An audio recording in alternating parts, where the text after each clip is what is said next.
So phones, toilets, fire, all the other bits and pieces. Get involved. Yell at the cast when you want to. Throw some comments in. You all good to go? Stanthorpe Little Theatre's production of A Midsummer Night's Dream.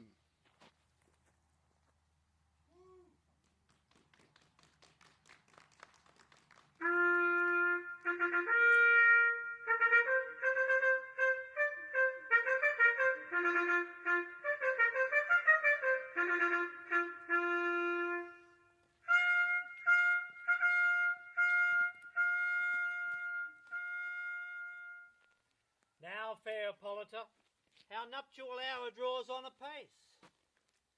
4 happy days bring forth another moon. But oh, methinks how slow the old moon wanes. She lingers my desires.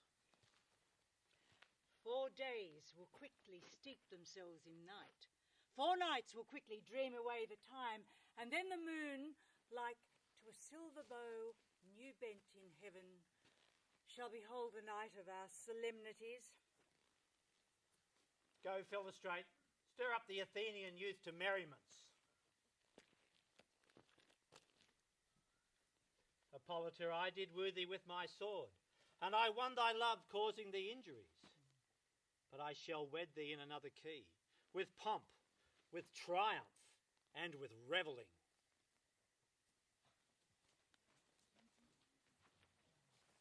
Happy be Theseus, our renowned duke. Thanks, good Aegis. What's news with thee? Full of vexation and complaint come I, against my child, my daughter, Hermia. Stand forth, Demetrius. This man, my noble duke, hath my consent to marry her. Stand forth, Lysander. And, my gracious duke, this man hath bewitched the bosom of my child. Oh, thou, Lysander, thou hast exchanged rhymes and exchanged love tokens with my child. By moonlight thou hast at her window sung with feigning voice verses of feigned love, and stolen the impression of her fantasy. With bracelets of thy hair and rings and gauds and conceits, with knacks, with trifles, with nosegays and sweetmeats and messages. With cunning thou hast pinched my daughter's heart and turned her obedience, which is due to me, into stubborn harshness. And, my noble lord, be it so she will not hear, before your grace, consent to marry with Demetrius, I beg of the ancient privilege of Athens, as she is mine, that I may dispose of her, either to this gentleman or to her death, according to our law, immediately, provided in this case. What say you, Hermia? Be advised, fair maid, to you your father should be as a god, one who composed your beauties, yea, and one to whom you are but a form in wax, by him imprinted, and within his power to either leave the figure or disfigure it. Demetrius is a worthy gentleman. So is Lysander. In himself he is, but in this kind wanting your father's voice, the other must be held the worthier. I would my father just looked with my eyes. Rather your eyes must, with his judgment, look. I do entreat your grace to pardon me.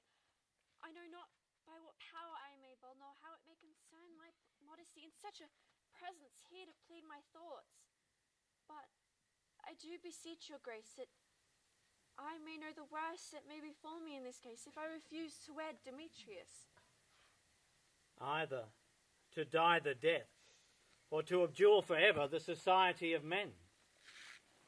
Therefore, fair Hermia, question your desires, know of your youth, examine well your blood, whether if you yield not to your father's choice, you can endure for ever the livery of a nun, to live a barren sister all your life.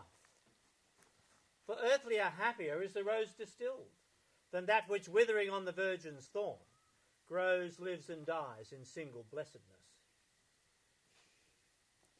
And so will I grow, so live, so die, my lord. I will my virgin patent up under his lordship, whose unwished yoke my soul consents not to give sovereignty. No, take time to pause. And by the next new moon, the sealing day betwixt my love and me, of everlasting bond of fellowship. Upon that day, either prepare to die for disobedience of your father's will, or else to wed Demetrius as he would. Or on Diana's altar to protest for austerity and single life. Relent, sweet Hermia, and Lysander, yield thy crazen title to my certain right. You have her father's love, Demetrius. That's me, have Hermia's. Do you marry him? Oh, scornful Lysander. True, he hath my love, and what my love is, I shall render him. And she is mine, and all my right of her I do estate until Demetrius. I am, my lord. As well derived as he. As well possessed. Why should not I then prosecute my right? Demetrius, I'll avouch it to his head. Made love to Netta's daughter, Helena, and won her soul. And she, sweet lady, devoutly dotes in idolatry upon this spotted and inconstant man. I must confess, I have heard as much. And with Demetrius, thought to have spoke thereof. But being over full of self-affairs, my mind did lose it. But come, Aegis, and come, Demetrius, you shall go with me. I have some private schooling for you both. And you, Hermia, look you arm yourself to fit your fancies to your father's will. Or else the law of Athens yields you up, which by no means we may extenuate, to death or to a vow of single life. Come, my Hippolyta. What cheer, my love? Demetrius and Aegis, go along. I must employ you in some business against our nuptial, and confer with you of something nearly which concerns yourselves. With duty and desire we do follow.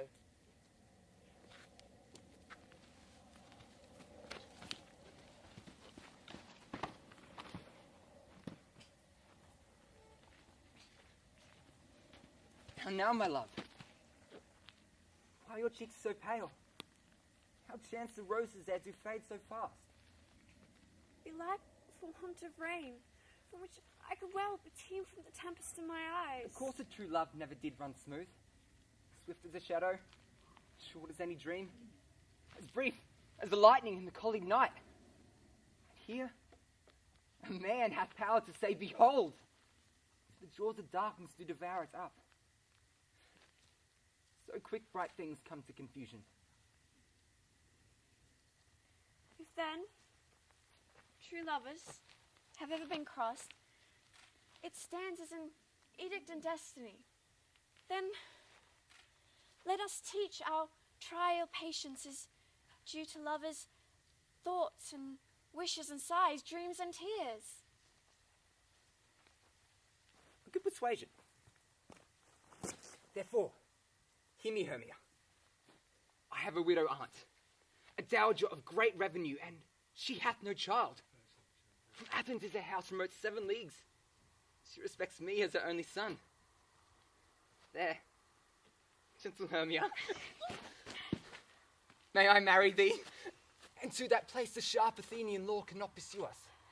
If thou lovest me then, steal forth thy father's house tomorrow night, and in the woods, a league without the town, where I did meet thee once with Helen, to do observance till morn of May. There, I will stay for thee.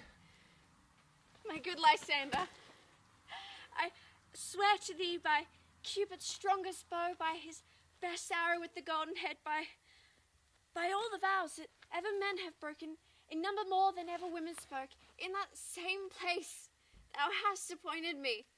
Tomorrow truly will I meet with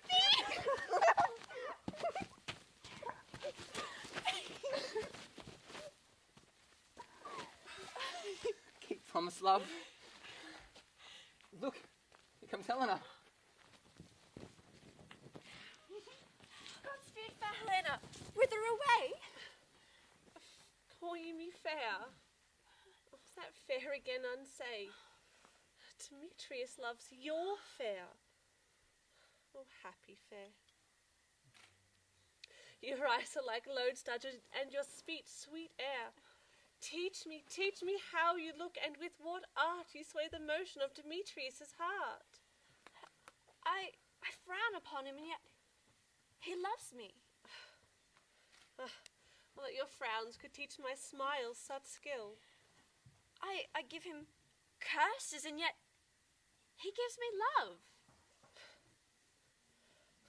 Well, that my prayers could such affection move. The more I hate, the more he follows. And the more I love, the more he hateth me.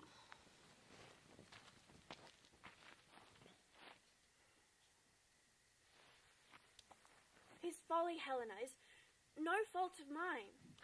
None but your beauty would that fault were mine. Take comfort. You no more shall see my face. Lysander and myself shall fly this place. Helen, to our minds we will unfold. Tomorrow night, when Phoebe doth behold her silver visage in the watery glass, decking with liquid pearls the bladed grass, in time, what lover's flight doth conceal, from Athens' gates have we devised to steal. And in the wood where often you and I upon primrose beds were wont to lie, emptying our bosoms of that counsel sweet, there my Lysander and I shall meet.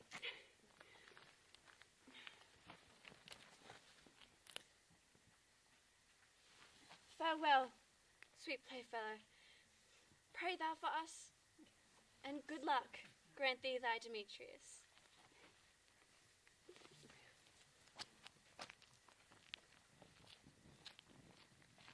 Helen, adieu. As do you unto him, Demetrius dotes unto you.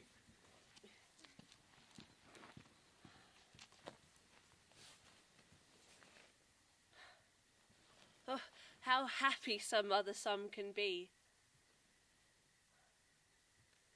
Through Athens I'm thought as fair as she, but what of that? Demetrius thinks not so. He will not know what all but he do know, that love looks not with the eyes, but with the mind, and therefore is winged Cupid painted blind, and therefore love is said to be a child, because in choice he is so oft beguiled. But ere Demetrius looked on Hermia's eye, he hailed down oaths that he was only mine.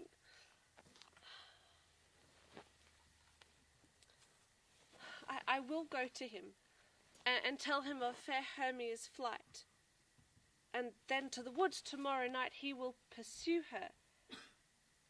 And if I have thanks, well, it is a dear expense, but hear me nigh to enrich my pain, to have his sight thither and back again.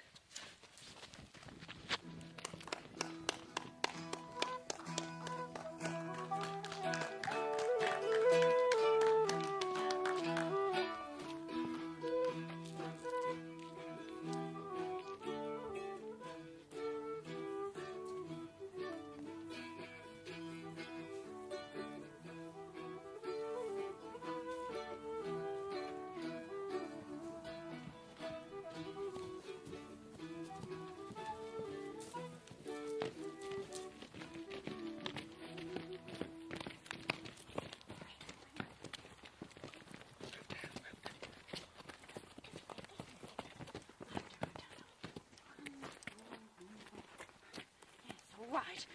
Is all our company here? You were best to call them generally, man by man, according to the script. Here is the scroll of every man's name which is thought fit through all Athens to play in our interlude before the Duke and the Duchess on his wedding day at night.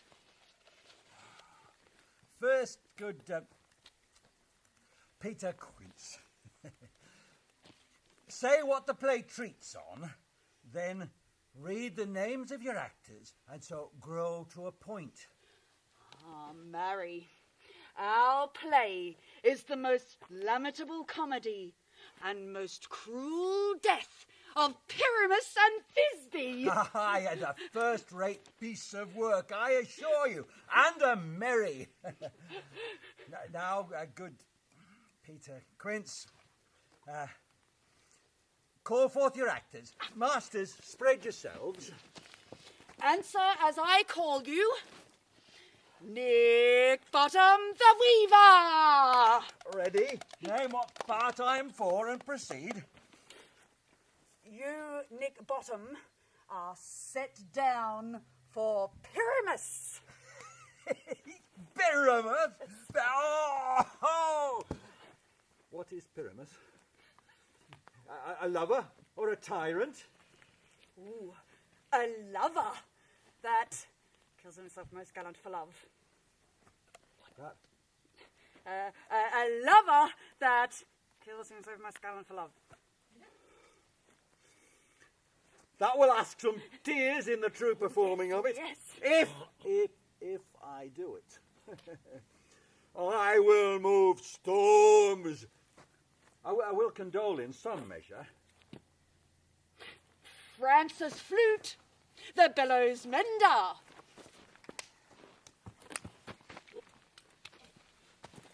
Here, Peter Quince. Flute, you must take on Thisbe's mother.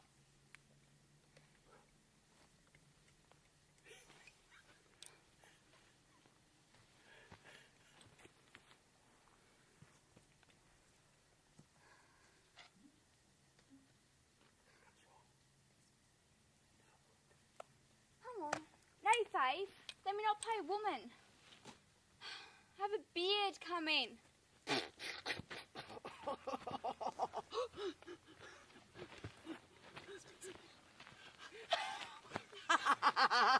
That's all one. You may play it in a mask. And you may speak as small as you will. Oh, no. Let me play Thisbe too. I'll speak in a monstrous, small voice. Thisbe! Oh, Pyramus, lover dear, thy Thisbe dear, thy lady dear. No. You must play Pyramus and Flute, you Thisbe. Oh, well, proceed.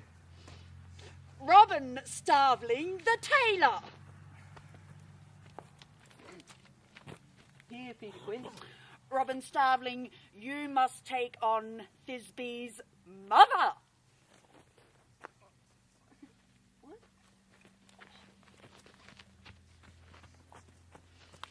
Tom Snout the tinker.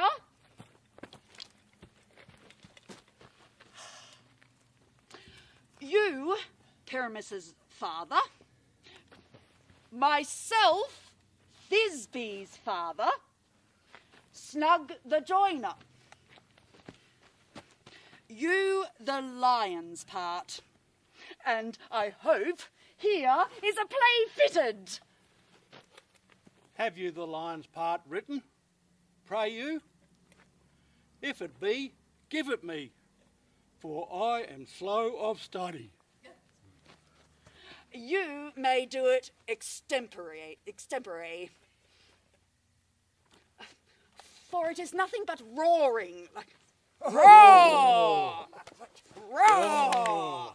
Let me play the lion too. Roar! I will roar. That will make any man's heart good to hear me roar. I will roar that the Duke shall say, oh, let him roar again. Let him roar again.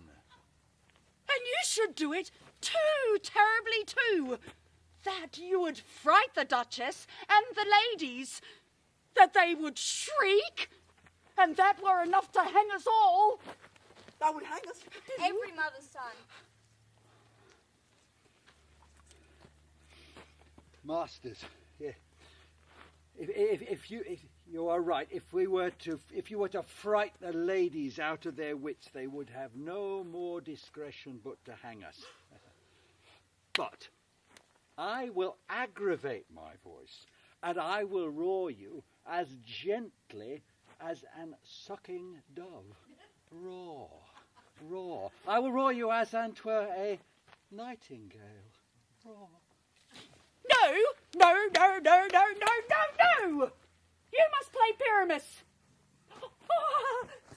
Oh, Pyramus is a proper man, a sweet-faced man, as one shall see in a summer's day, a most lovely gentleman-like man. Oh, therefore you must needs play Pyramus. Well, I will undertake it. What beard would it best I play it in? Why, what you will. Well, I will discharge it in your straw-coloured beard, or your orange tawny beard, your purple ingrained beard, or your French crown-coloured beard. Your perfect yellow. Some of your French crowns have no hair at all. Then you would play barefaced.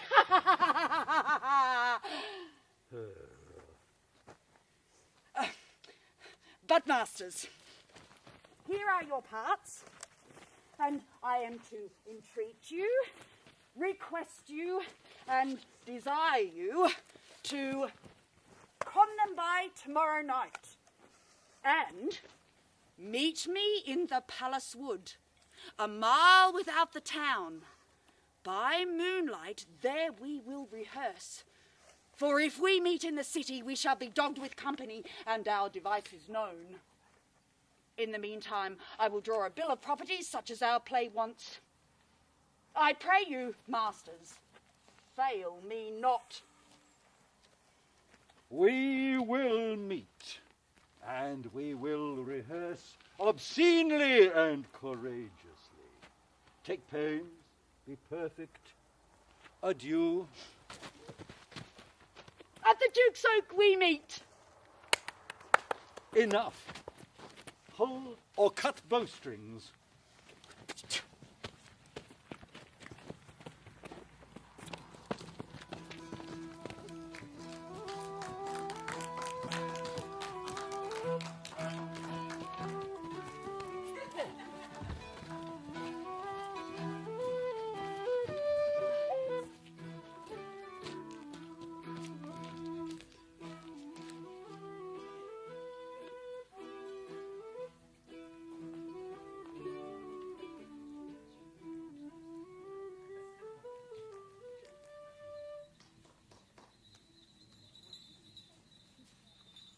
How now, spirit?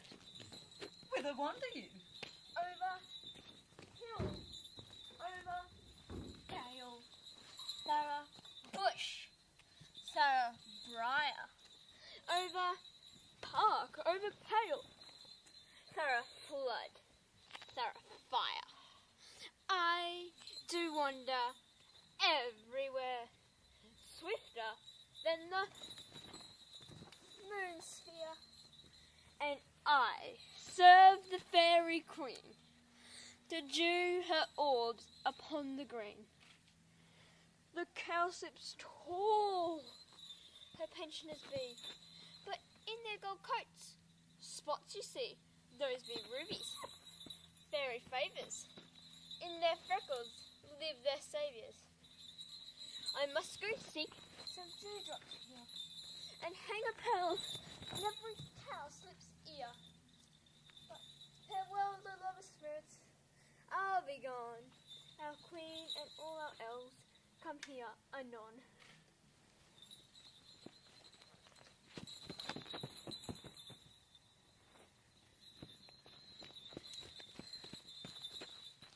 The king doth keep his revels here tonight.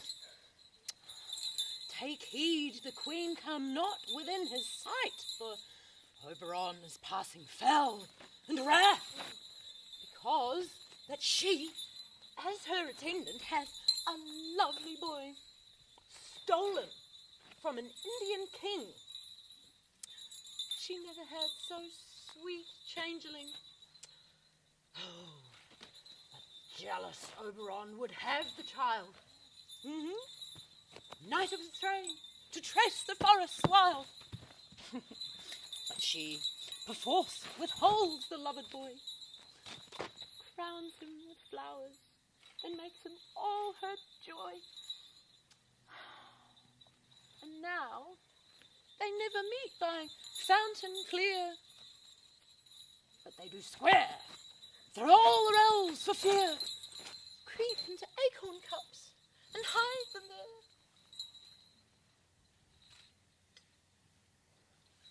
Either I mistake your shape and make him quite, or else ye are that shrewd and knavish sprite called Robin Goodfellow. Are you not he who frights the maidens of the villagery, and those that hobgoblin call you Ensign Puck? You do their work, and they shall get good luck. Are you not he? Thou speakest aright. I am that merry wanderer of the night. I jest to Oberon and make him smile when I, a fat and bean-fed horse, beguile, neighing in likeness of a filly foal. And sometime lurk I in a gossip's bowl.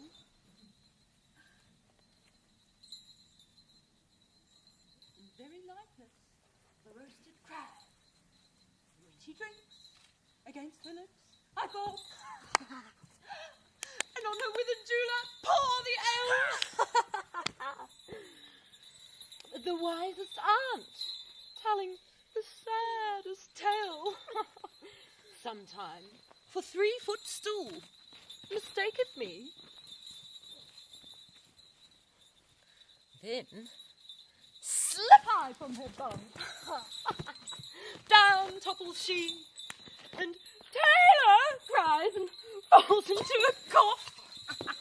And then the whole choir hold their hips and laugh, and waxen in their mirth, and sneeze and swear. A merrier hour was never wasted there. But room, fairy, here comes Oberon. And my queen, will he be gone?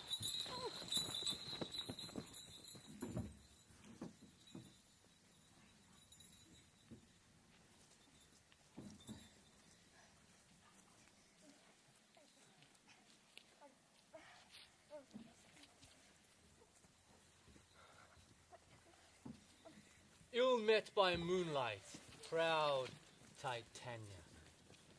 What? Jealous Oberon? Fairy, skip hence. I have forsworn his bed and company. Tarry, rash wanton. Am not I thy lord? Then I must be thy lady. But I know when thou hast stolen away, and sat all day, playing on pipes of corn, and versing love to amorous Philida. Why art thou here but that forsooth the bouncing Amazon, your buskinged mistress, your warrior love, to Theseus must be wedded, and you come to give their bed joy and prosperity. How can thou thus for shame, Titania, glance at my credit with Hippolyta, knowing I know thy love to Theseus? These are the forgeries of jealousy.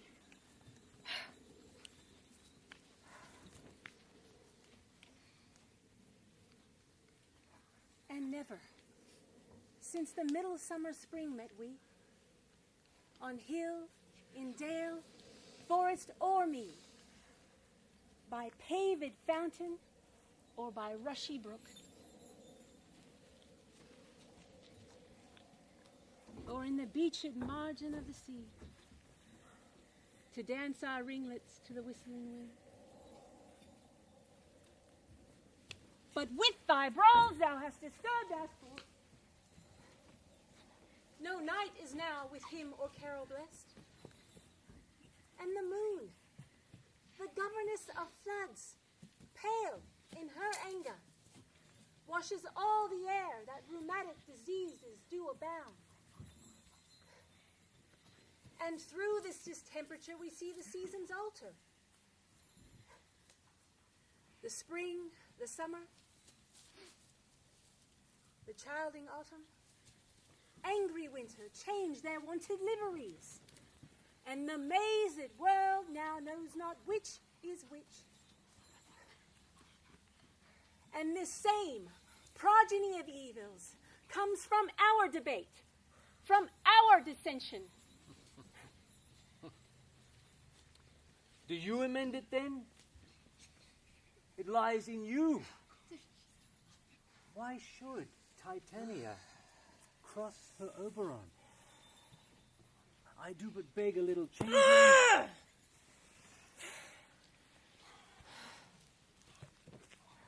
Boy, to be my henchman! Set your heart at rest. The fairyland buys not the child of me.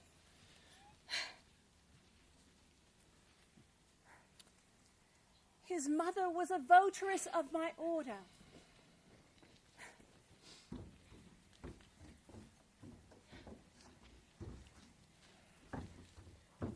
And in the spiced Indian air by night, full often hath she gossiped by my side. But she, being mortal, of that boy did die. And for her sake do I rear up her boy.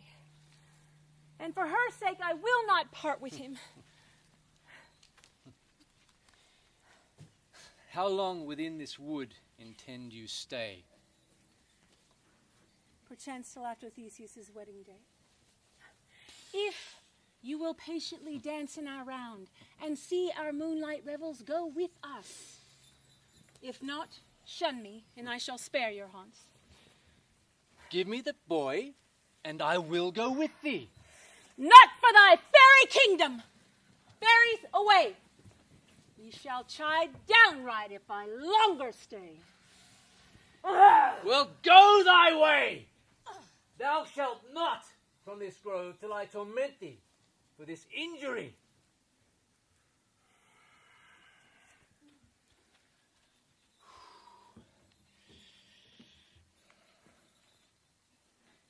My gentle Puck, come hither. Rememberest thou a mermaid, uttering such dulcet and harmonious breath that the rude sea grew civil at her song? And certain stars shot madly from their spheres to hear the sea maid's music. I remember. 'Twas then I sat upon a promontory and saw, flying between the cold moon and the earth, Cupid, all armed. A certain aim he took at a fair vestal throned by the west, and loosed his love shaft.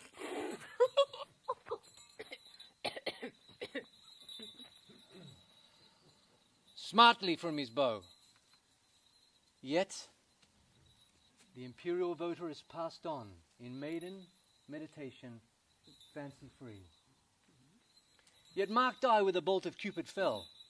It fell upon a little western flower. Before milk white, now purple with love's wound.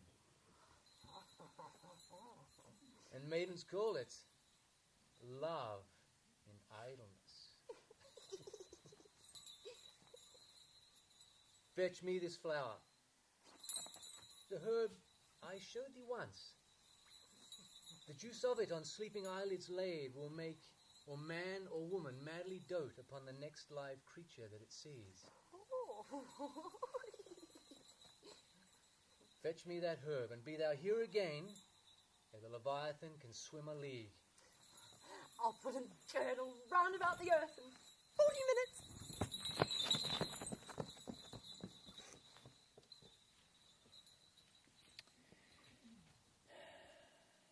having once this juice, I'll watch Titania when she is asleep, and drop the liquor of it in her eyes.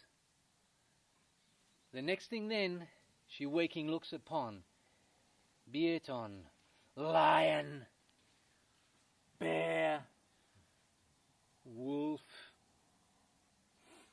or bull, she shall pursue it with a soul of love. And ere I take this charm from off her sight, I'll make her render up her page to me.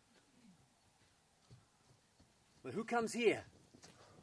I'm invisible, and will overhear their conference.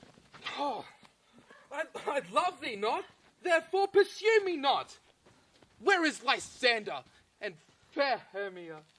The one I'll slay, the other slayeth me. Thou toldst me thou wast stolen unto this wood, and here I am hence. So get thee gone and follow me no more. But you draw me, you hard-hearted adamant, and yet you draw not iron, for my heart is true as steel. Leave you your power to draw, and I shall have no power to follow you. Do I entice you? Do I speak you fair? Or rather, do I not in plainest truth tell you, I do not, therefore I cannot love you. And even for that do I love you the more. I am your spaniel, and Demetrius, the more you beat me, the more I will fawn on you. But use me as your spaniel. Span me, strike me, neglect me, lose me, only give me leave, unworthy as I am to follow you. But what worse a place can I beg in your love, and yet a place of higher respect with me, than to be used as you use your dog? Tempt not too much the hatred of my spirit, for I am sick when I do look on thee. And I am sick when I look not on you.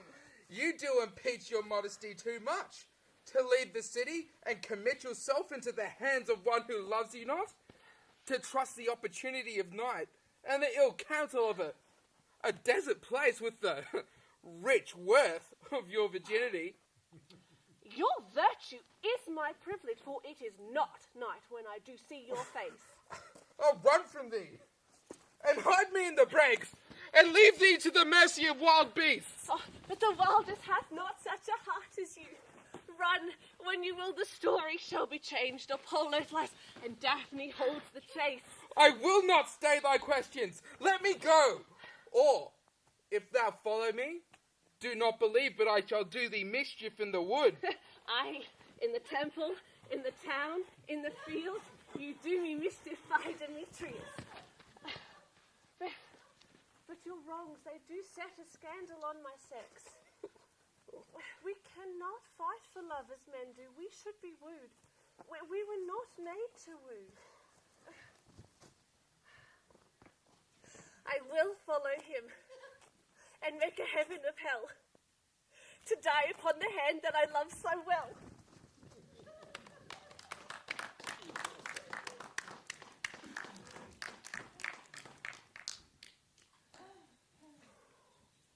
Fare thee well, nymph. Ere he do leave this grove, thou shalt fly him, and he shall seek thy love.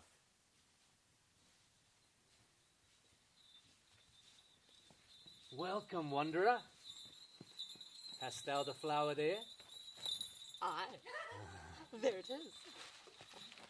Pray, give it me.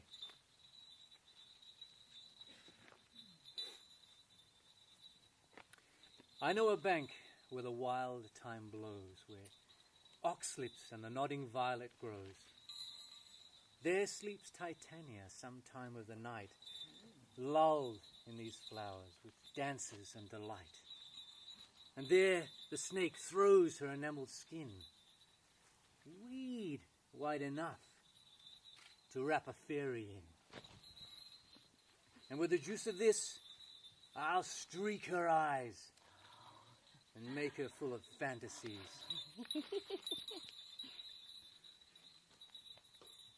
Take thou some of it, and seek through this grove. A sweet Athenian lady is in love with a disdainful youth.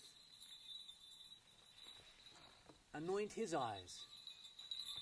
But do it that the next thing he espies may be the lady.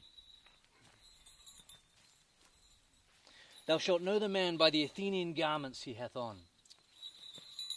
Effect it with some care, that he may prove more fond on her than she upon her love. And look thou meet me ere the first cock crow.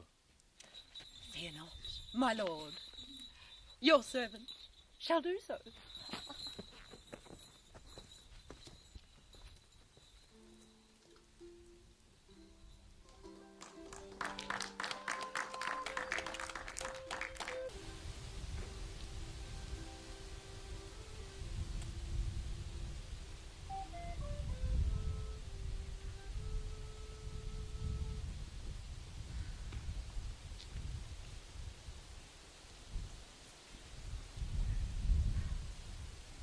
Come now, a roundel and a fairy song. Sing me now asleep and let me rest.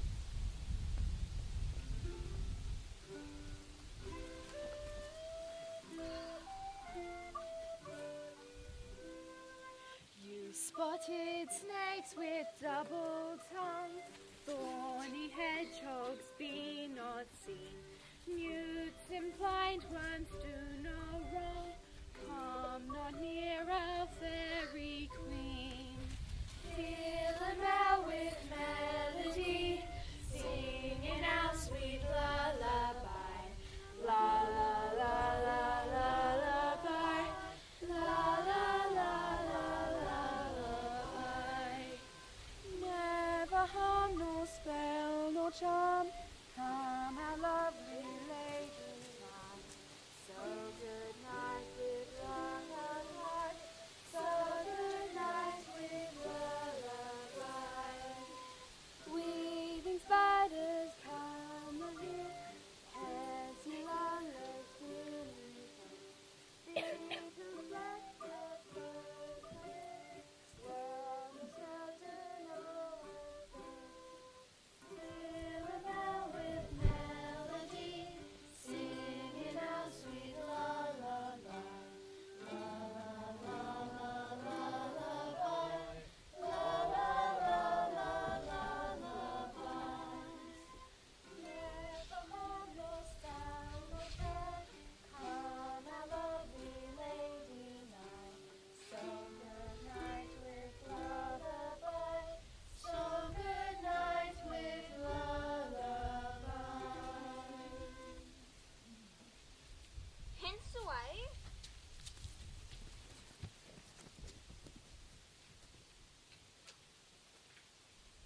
Now all is well. One aloof stands sentinel.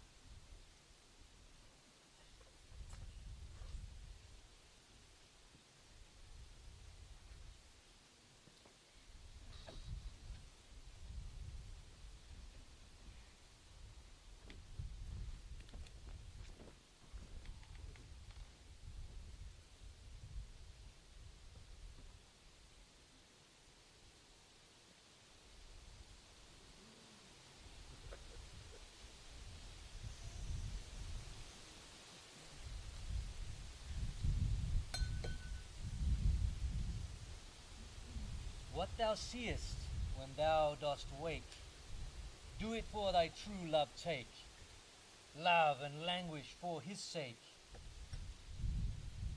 In thy eye that shall appear when thou wakest is thy dear. Wake when some vile thing is near.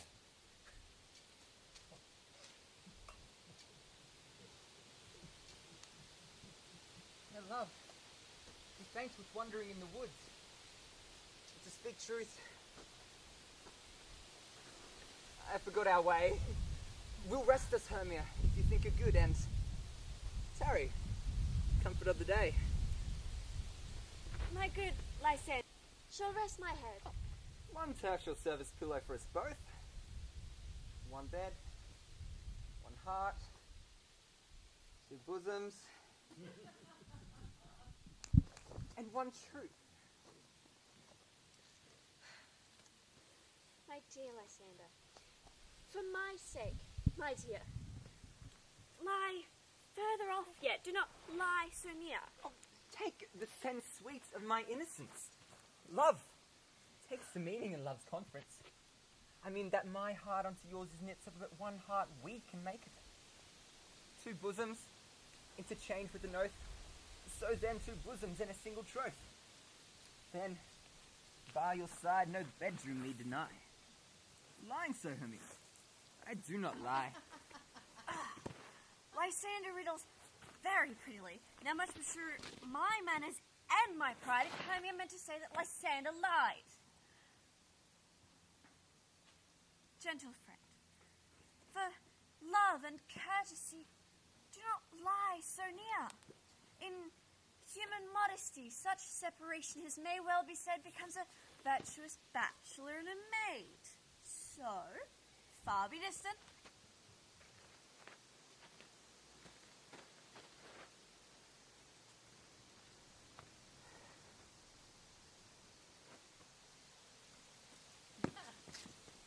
And good night, sweet friend.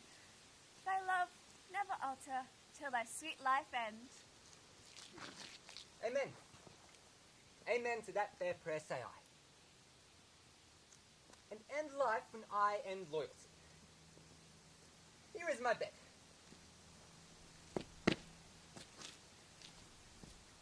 Here is my bed. Sleep with the all his breast. With half that wish, the wish's eyes be pressed.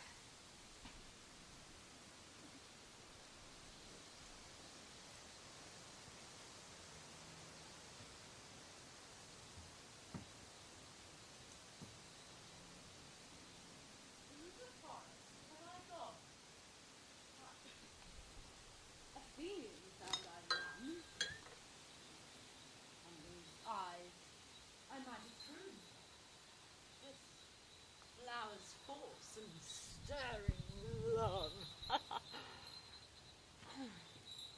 Night and silence.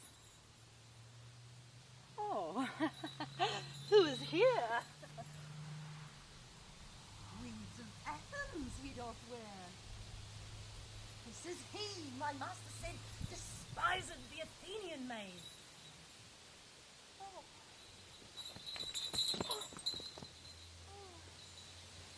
Hear the maiden sleeping sound on the dank, dirty ground.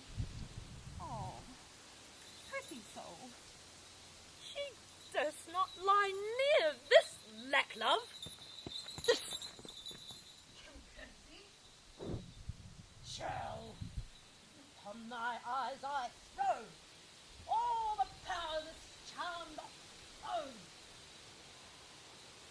Now wake up, make love forbid, sleepless sleep on thy eyelids.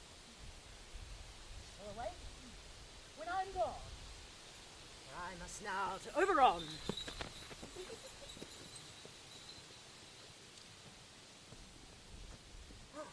Stay, though thou kill me, sweet Demetrius. I charge thee hence, and do not haunt me thus. Or wilt thou, darkling, leave me? Do not so. Stay on thy peril. I alone will go.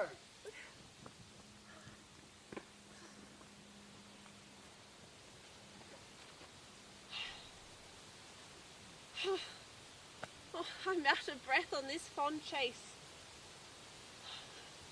The more my prayer, the lesser is my grace. Oh, happy is Hermia wheresoever she lies, for she has blessed and attractive eyes. How came her eyes so bright? Not through salt tears. If so, mine are oftener washed than hers. No, I'm as ugly as a bear. For beasts that meet me run away for fear. Therefore no marvel Demetrius do fly from my presence thus. Oh, what wicked and dissembling glass of mine made me compare with Hermia's fury eye?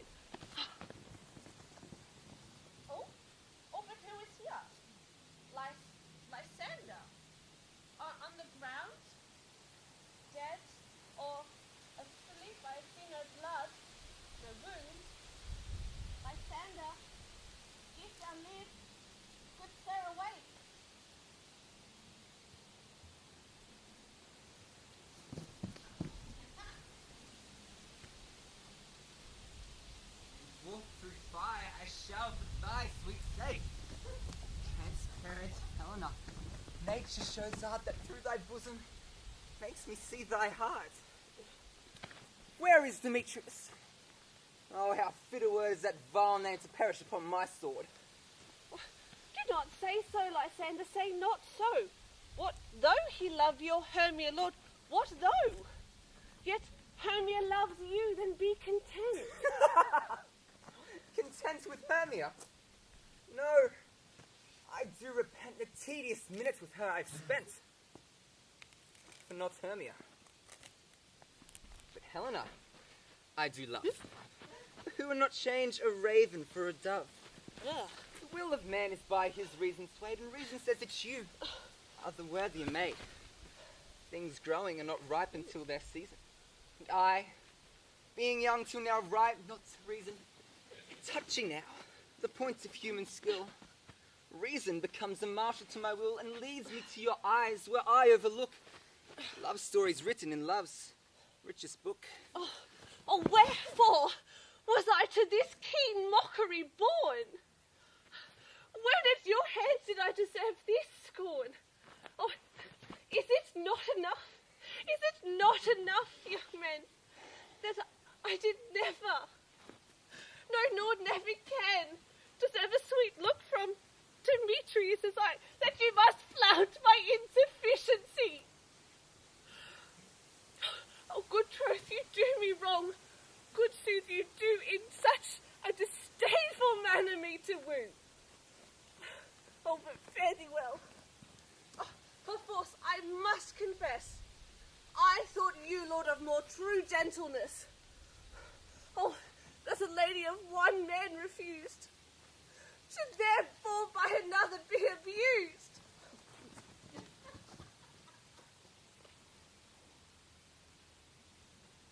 She sees not Hermia.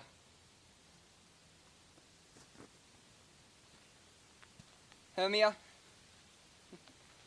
sleep thou there, and never mayest thou come Lysander near. All my power, address your love and might, to honour Helen, and to be her knight.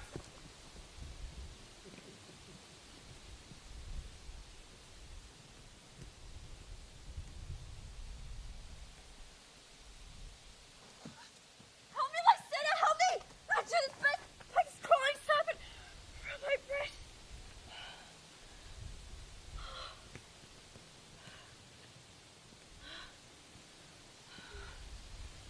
I mean, for pity, what a dream was here. Look how I to quake with fear. You thought a serpent in my heart away, and you sat smiling at his cruel height. Lysander!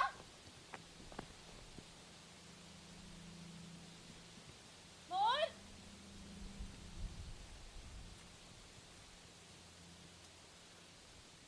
What? Out of hearing? Lysander!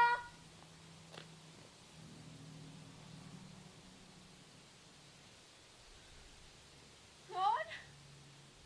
No sound, no word.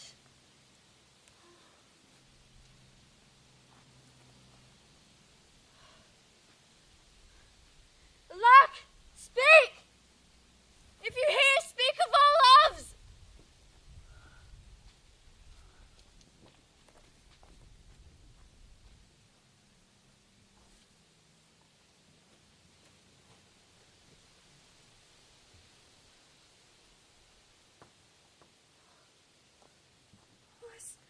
I swoon almost with fear. No?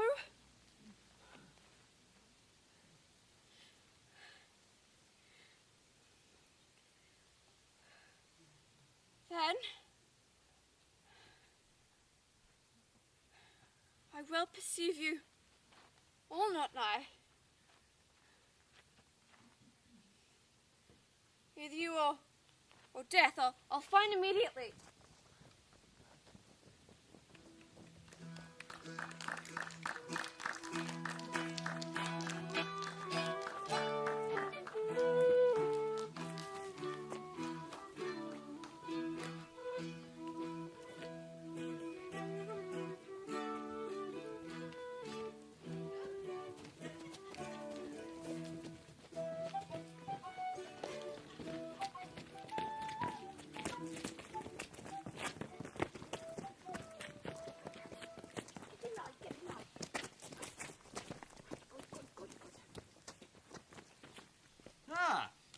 are we all met? Pat, Pat. And here is a marvellous convenient place for our rehearsal. This green plot shall be our stage. This hawthorn brake our tiring house. And we will do it in action as we will do it before the Duke and the Duchess. Peter Quince. What sayest thou, Bully Bottom? There are things in this comedy of Pyramus and Thisbe that will never please. First, Pyramus must draw a sword to kill himself, Yes. which the ladies cannot abide. I won't see that. By larkin, a parlous fear. I believe we must leave the killing out when all is done. No. Not a whit. I have a device that will solve all. You must write a prologue, and let the prologue seem to say that we will do no harm with our swords, and that Pyramus indeed is not killed. And for the more better assurance that I, Pyramus, am not Pyramus, but Bottom the Weaver. That will put them out of fear. Yes. Well, we will have such a prologue, and it shall be written in 8 and 6. No. Let it be 2 more. Let it be written in 8 and... 8. 8 and 8.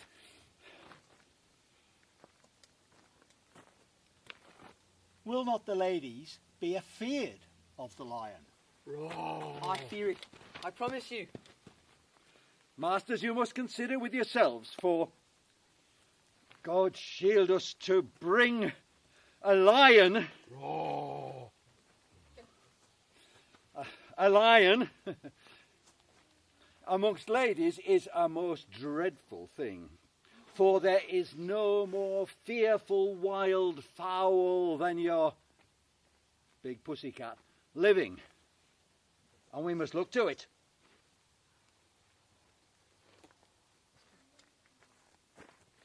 Then another prologue must be written to say he is not a lion. Aha! Yes. Nay.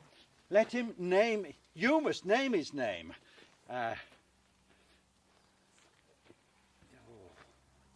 And yes, and half of his face must be showing through the lion's neck. And let him say thus, or to such defect, ladies, fair ladies, I would request, I would entreat you not to fear, not to tremble my life for yours, for if you think I come hither as a lion, it were the pity of my life, for I am no such thing, I am a man as any other man, and then let him name his name and tell them plainly he is Snug the Joiner. Aha! Well, it shall be so. But there is 2 hard things. That is, to bring the moonlight into a chamber. For Pyramus and Thisbe, you know, meet by moonlight.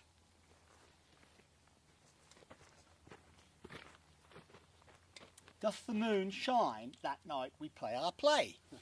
A calendar. Look in the almanac. Find out moonshine. Oh, yes, it doth shine that night. Then shall you leave a casement in the great chamber window where we play open, and the moon shall shine in through the casement. Aye, or else one must come in with a bush of thorns and a lanthorn, and say he comes to disfigure or to present the person of moonshine. Then there is another thing.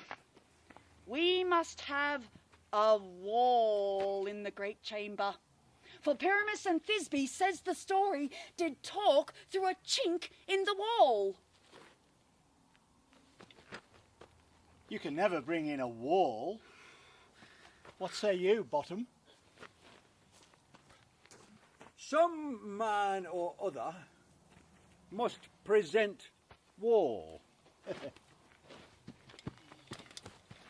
And let him have some plaster and some loam and rough cast about him to signify wall. And let him hold his fingers thus, and through that cranny shall Pyramus and Thisbe whisper.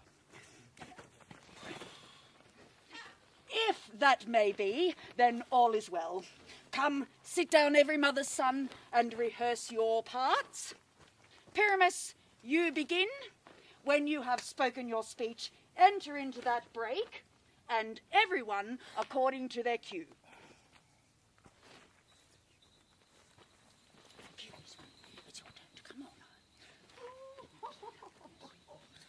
What hemp and homespuns have we swaggering here? Oh, so near the cradle of the fairy queen. What? A play toward. I'll be an auditor. An actor too, perhaps. If I see cause. Pyramus, begin. Thisbe, stand forth.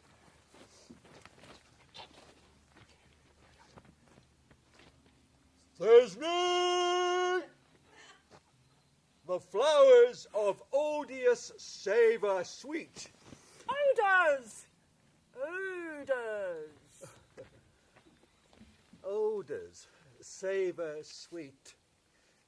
So hath thy breath, my dearest Thisbe. So hast thy... Hark! I hear a voice. Stay thou but here a while, and by I will to thee appear. Excellent. A stranger Pyramus than fair players here. Must I speak now? Aye, marry, must you? For you must understand, he goes but to see a noise he has heard, and is to come again.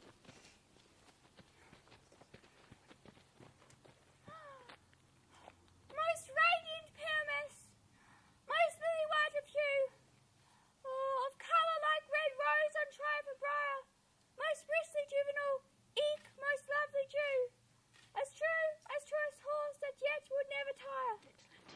I'll meet thee, Pyramus, at Ninny's tomb. Ninus tomb, man!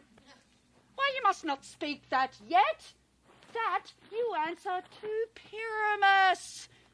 You speak all your part at once, cues and all. Pyramus, enter.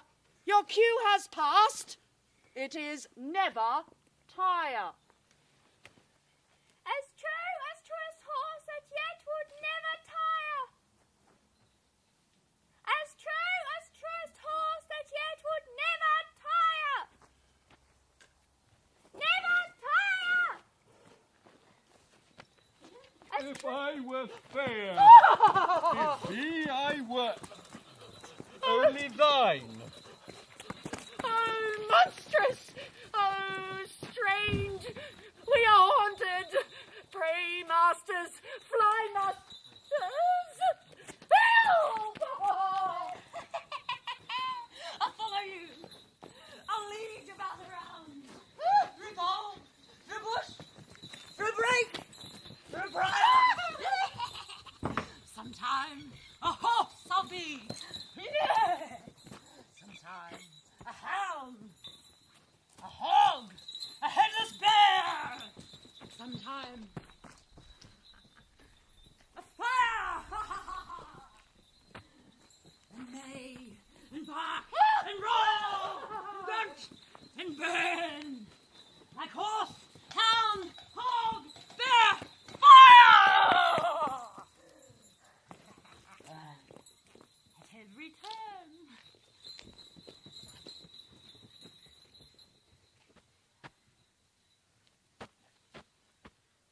why do they run away? This is a knavery of them to fright me.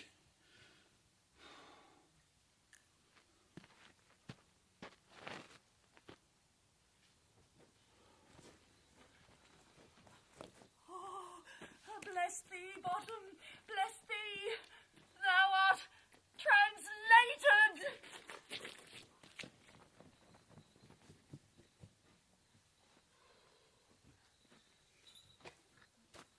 I see their knavery. This is to make an ass of me, to fright me. If they could.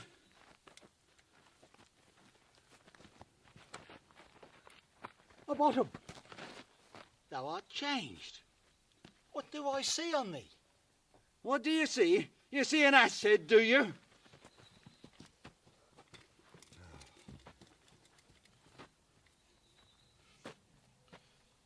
This is a knavery of them to make an ass of me. But I will not stir from here. Do what they can. I will walk up and down. I will sing a song that they shall hear I am not afeard. The ouzel cock so black of hue, with orange tawny bill, the throstle with his note so true, the wren with little quill. What angel wakes me from this flowery bed? The finch, the sparrow, and the lark, the plain song cuckoo grey, whose note full many a man doth mark, and dare not answer nay. Whose note full many a man doth mark, and dare not answer nay. Whose note full many a man doth mark, and dare not answer nay. I pray thee, gentle mortal, sing again. Mine ear is much enamored of thy note, so is mine eye enthralled to thy shape. And thy fair virtue's force perforce doth move me on first view to say, to swear, I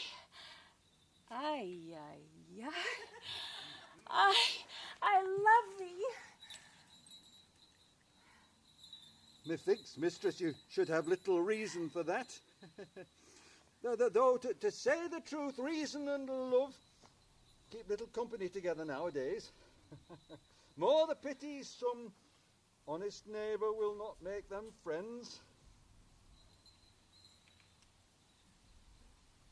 Nay, but I can gleek upon occasions. Thou art as wise as thou art beautiful. Oh. Not so neither. If I had wit enough to get out of this wood, I had enough to serve mine own turn. Out of this wood do not desire to go. Thou shalt remain here whether thou wilt or no.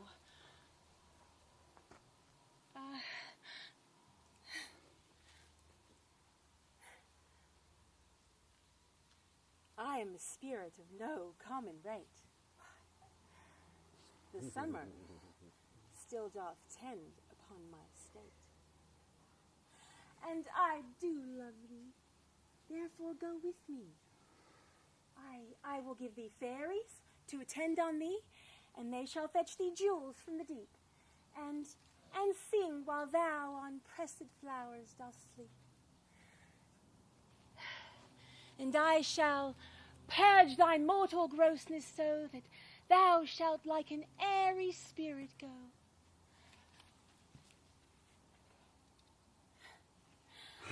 Peas blossom, cobweb bump, mustard seed, Ready? And I. And I. And I. And I. Where shall we go? Be kind and courteous to this gentleman. Hop in his walks. Gamble in his eyes. Feed him on apricots and dewberries. On purple grapes, green figs, and mulberries.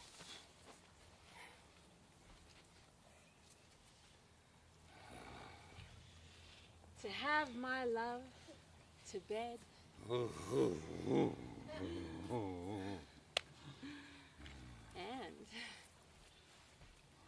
to arise.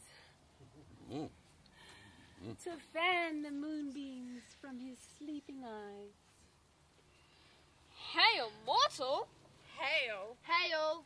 Hail! Hail!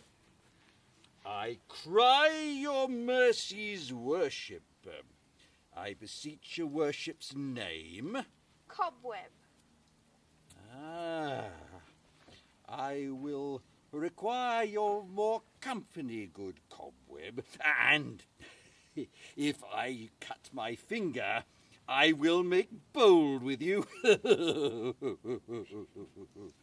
Your name? Peas Blossom. Oh, I pray you, commend me to Mistress Squash, your mother, and to Master Peascod, your father. I shall desire your more acquaintance to good Peas Blossom. I beseech your name. Mustard seed. Oh, good mustard seed, I know your patience well. Your kindred had made mine eyes water ere now. I desire your more acquaintance, good mustard seed. Come, wait upon him. Lead him to my bower.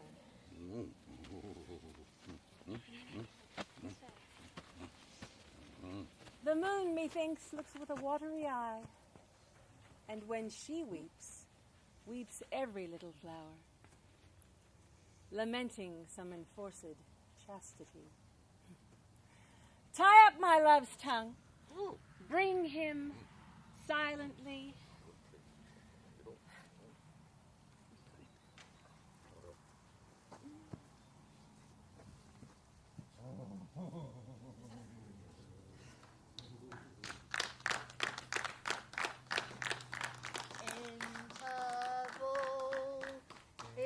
Interval. Now is the time for interval. Now is the time for interval.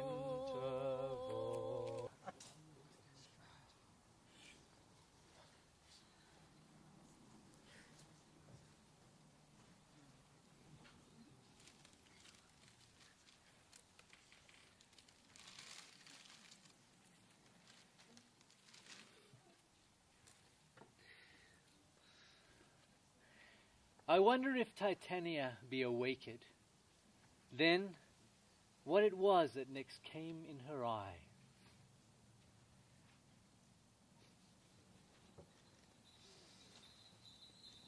Ah, here comes my messenger. How now, mad spirit? What night rule now about this haunted grove? My mistress with a monster is in love.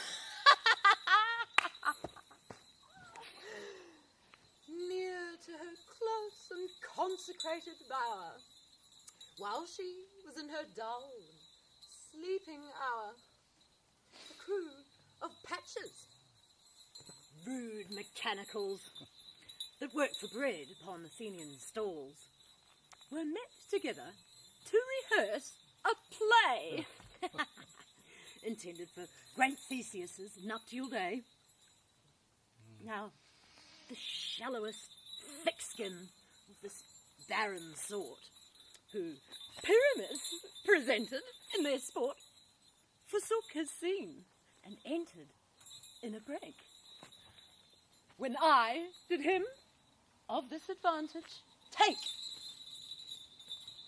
an arse's knoll I fixed it on his head. Oh, well done. Anon, his thisbe must be answered. and forth my mimic come. When they him spy, away his fellows fly, and at our stamp here o'er and o'er one falls. He murder cries and help from Athens calls. Well, I led them on in this distracted fear, and left sweet Pyramus translated there. And in that moment, so it came to pass, Titania waked, and straightway loved an us.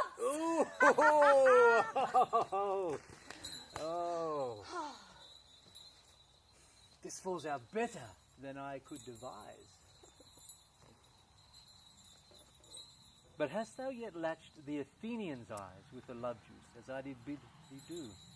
I took him sleeping. That is finished too. And the Athenian woman by his side, that when he waked, of force, she must be eyed. Stand close.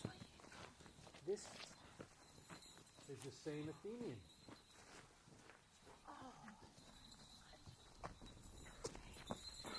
This is the woman, but not this the man.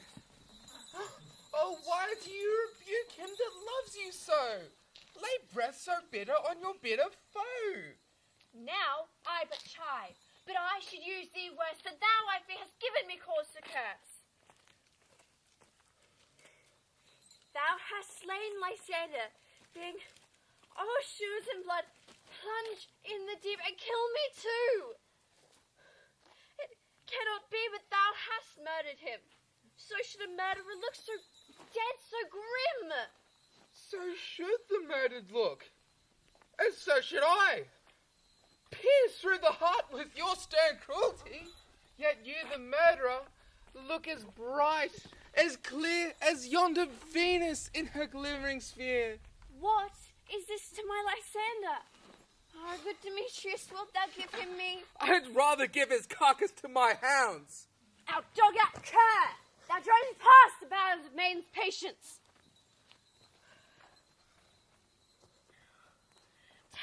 Tell true, even for my sake. Dost thou have looked upon him being awakened? Hast thou murdered him sleeping? Oh, brave touch! Could not a worm and adder do so much?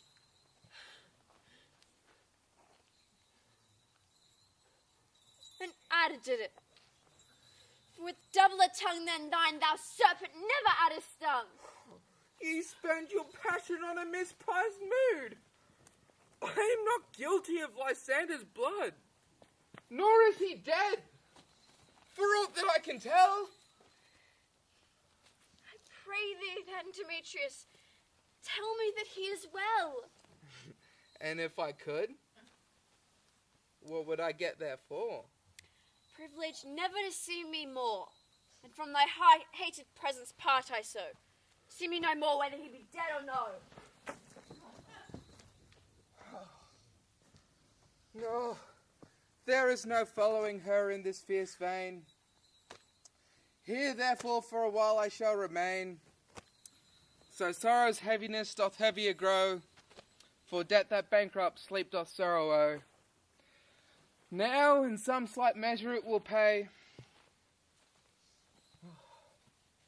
if for his tender, here I make some stay.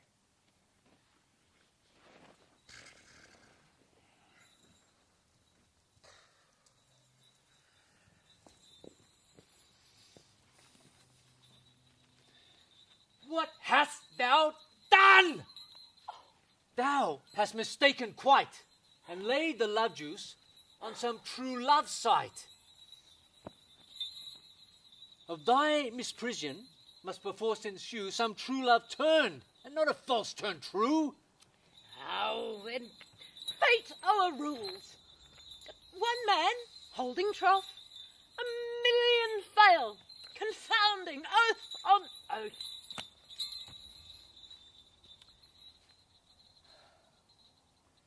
About this wood go swifter than the wind, and Helena of Athens look thou find. All fancy 6 years, and pale of cheer, with sighs of love that cost the fresh blood dear. By some illusion see thou bring her here. I'll charm his eyes against she do appear. I go. I go! Look how I go. Swifter than arrow from the Tartar's bow.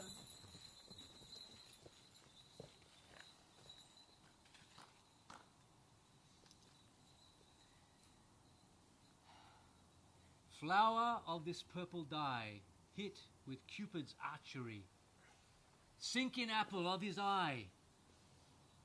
When his love he doth espy, let her shine as gloriously as a Venus of the sky.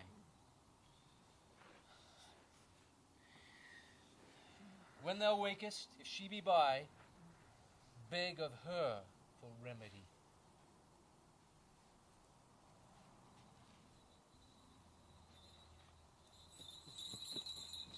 Captain of our fairy band, Helena is here at hand, and the youth mistook by me, pleading for a lover's fee.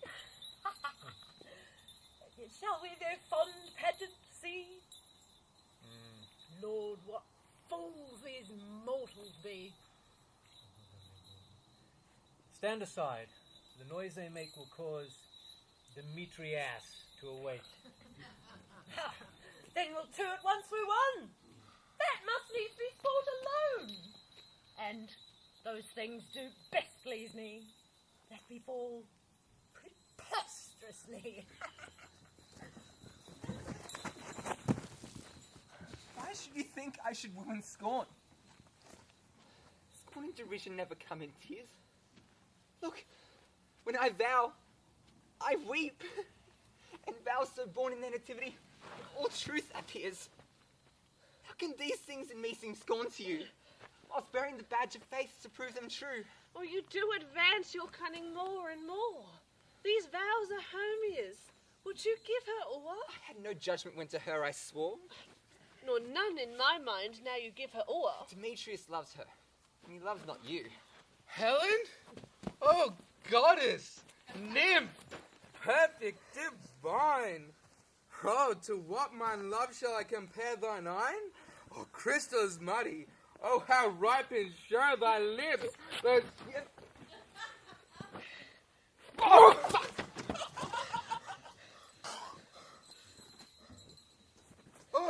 Oh, let me hold up thy hand. Let me kiss this princess of pure white, this seal of bliss. Oh, spite! Oh, hell, I see you're bent to set against me for your merriment. If you were civil and knew courtesy, you would not do me thus much injury.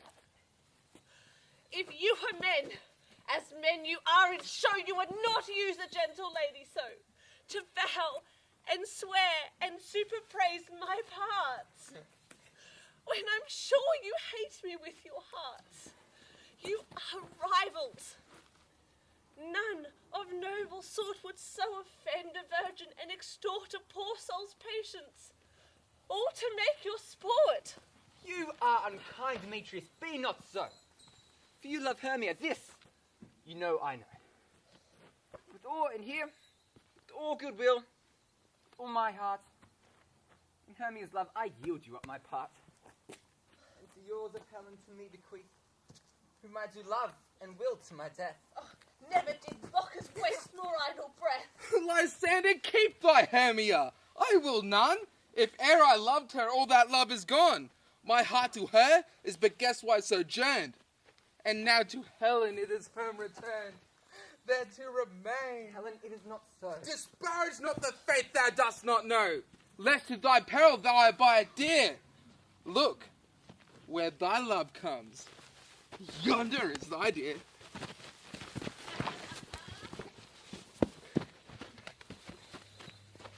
Dark night that from the eye his function takes, the ear more quick of apprehension makes. You are not by mine eye, Lysander, found. Mine ear, I think, brought me to thy sound. But only didst thou leave me so? Why should he stay? Whom love doth press to go?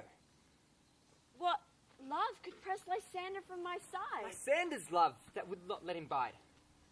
Fair Helen, no more in guilds than night, with all your fiery oes and eyes of light. You speak not as you think it cannot be. Lo, she is one of his confederacy. Now I perceive they've conjoined all three to fashion this false sport in spite of me. Oh, injurious Hermia, most ungrateful mate, is the counsel that we two have shared, the sisters vow, the hours that we have spent, and we have chided the hasty-footed time for parting us. It was all forgot. For you rent our ancient lovers under to join with men in scorning your poor friend. It is not friendly. 'Tis not maidenly. I'm amazed at your passionate words. I scorn you not, it seems you scorn me. Have you not, since Lysantus and scorn to follow me and praise my eyes and face? And since your other love, Demetrius, why doth Lysander deny your love, but by your setting on, by your consent? I understand not what you mean by this. I do persevere, counterfeit sad looks. Oh, make mouths upon me when I turn my back. Wink at each other and keep the sweet jest up. Oh, if you had any pity, grace, or malice, you would not make me such an argument. Oh, but fare thee well. 'Tis partly mine own fault, which death or absence shall soon remedy. Stay! Helena, hear my excuse, my love, my life, my soul, fair Helena. Oh, excellent! Wait, do not scorn her so. If she cannot entreat, I can compel. Thou canst compel no more than she entreat. Thy threats have no more strength than her weak prayers. Helen, I love thee, by my life I do.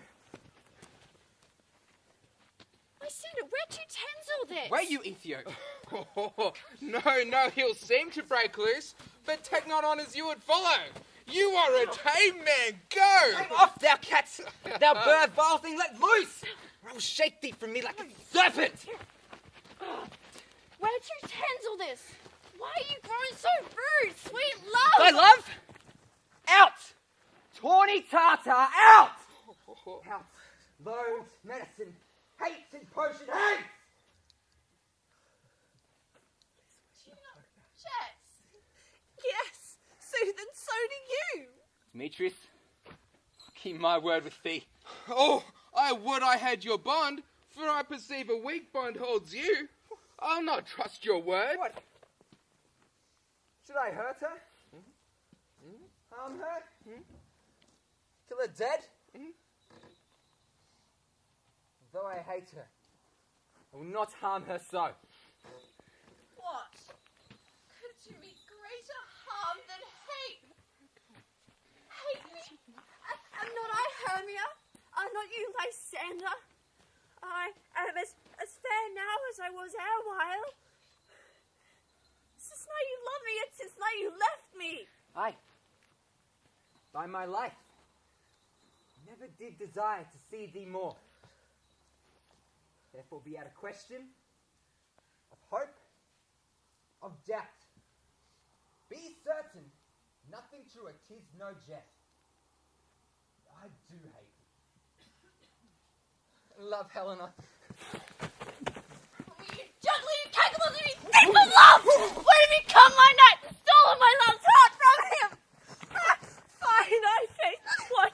Have you no modesty, no maiden shame, no touch of bashfulness? You're going to tear impatient answers from my gentle tongue. Well, fie, you counterfeit, you puppet, you. Puppet? Why so? Aye, that way goes the game.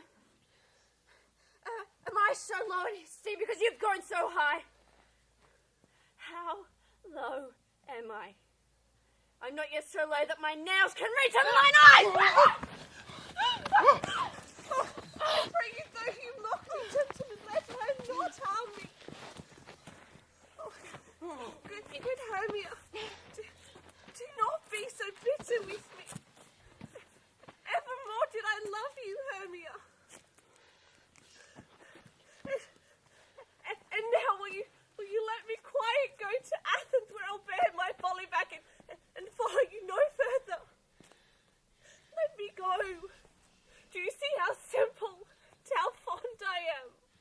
Why get you gone? Who is it that hinders you? Oh, foolish heart that I leave here behind. What, with Lysander? With Demetrius! She shall not harm thee, Helena. No, sir, she shall not, though you take her part. Oh, when she is angry, she is keen and true. She was a vixen when she went to school, and though she be little, she is fierce. Little again. Nothing but low and little. Why will you suffer her to fight with us? Let me come to her. Get gone, you dwarf! You bead, you acorn! You are too officious on her behalf that scorns your services. Let her alone. Speak not of Helena. Take not her part. For if thou show so little love of her, thou shalt abide. Now she holds me not. Follow. If thou starest, try who's right, thine or mine. Most in Helena. Follow? Nay, I'll go with thee. Cheek by Jove!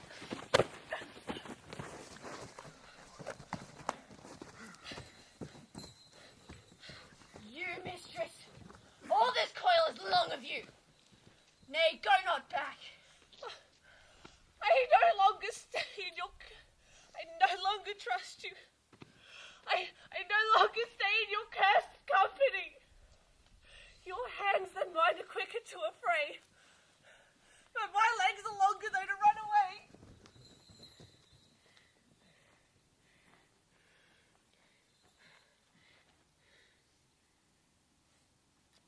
I am amazed.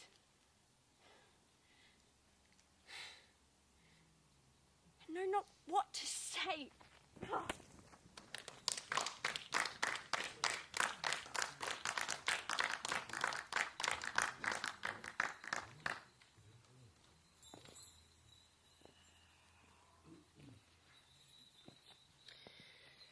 This is thy negligence.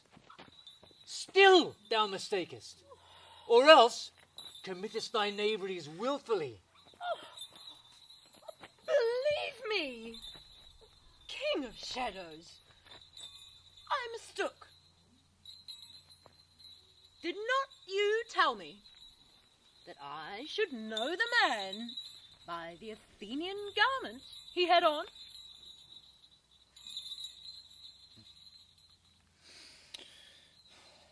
Thou seest these lovers seek a place to fight. By the Athenian garment he had on. Ah, yes. Therefore, blameless proves my enterprise. For I have anointed an Athenian's eyes. And so far, am I glad it so did sort. For this, hair jangling, I esteem as sport. Thou seest these lovers seek a place to fight. Hie therefore, Robin. Overcast the night, and lead these testy rivals so astray as one come not within another's way.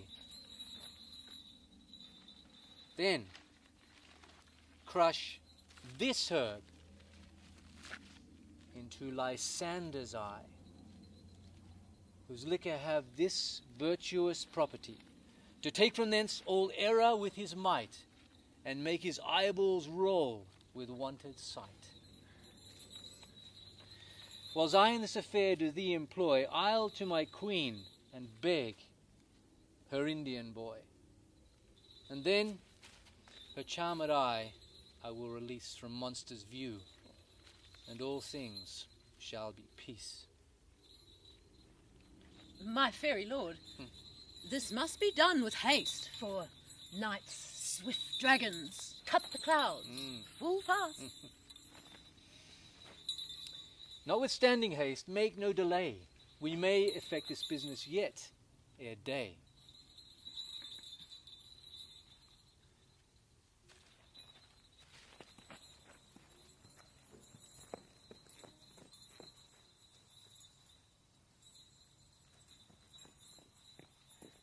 And down, up and down, I will lead them. Up and down, I am feared in field and town. Goblins, lead them up and down. Here comes one. Right thou, Demetrius! Speak thou now! Here, villain, drawn and ready. Where art thou? I will be with thee straight.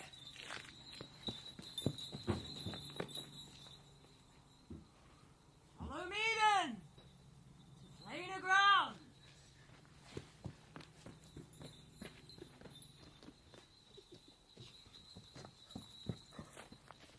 Lysander! Speak again! Thou coward! Thou runaway! Speak! In some bush? Where dost thou hide thy head? Thou coward, art thou bragging to the stars, telling the bushes that thou look for walls? Yea! Art thou there? Follow my voice. We'll try no manhood here.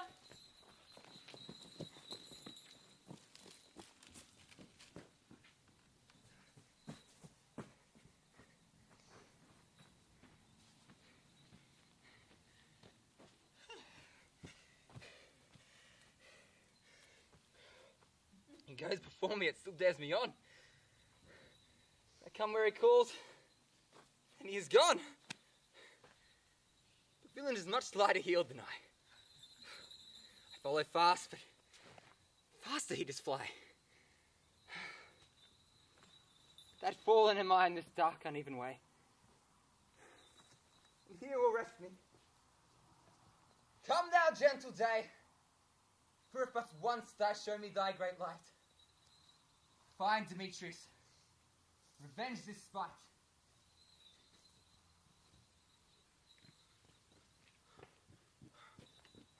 Ho, ho, ho! Coward!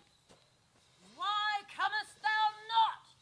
Abide me if thou starest, for well I wot thou runnest before me, shifting every place, and darest not stand, nor look me in the face. Where art thou now? Come hither! I am here! Nay, thou mockst me. Thou shalt buy this, dear, if ever thy face by daylight see. Now go thy way. Faintness constraineth me. Now to measure out my length upon this cold bed. By day's approach, look to be visited.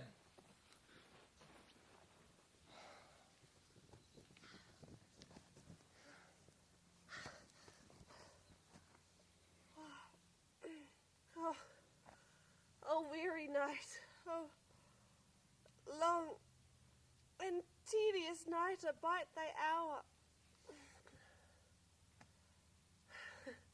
Shine compass from the east, that I may back to Athens by daylight.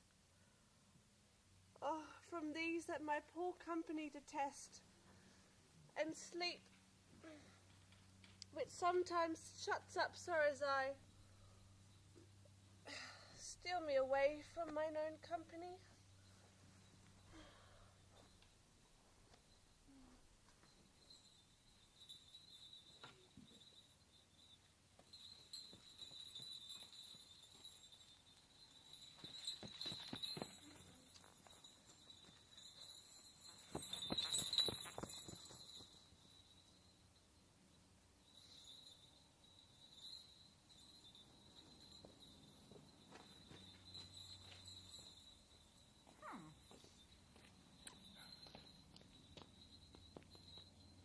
Yet but three.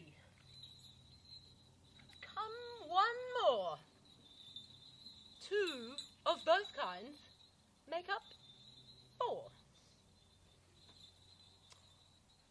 Here she comes, cursed and sad.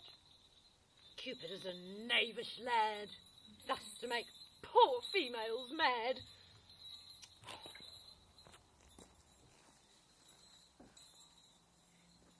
Never so weary and never so in woe. Dabbled by dew and torn by briars. I can no further go, no further crawl. My legs can keep no pace with my desires. Here I will rest me till break of day. Heaven's shield Lysander if they mean a fray.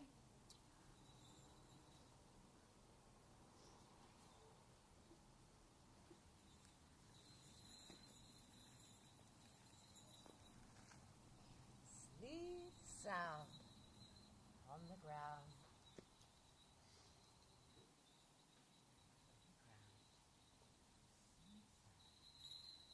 Lie to your eye, gentle lover. Remedy. When thou wakest, thou takest true delight in the sight of thy former lady's eye. And the country proverb known that every man should take his own in your waking shall be shown. Jack shall have Jill, naught shall go ill. The man shall have his mare again, and all will be well.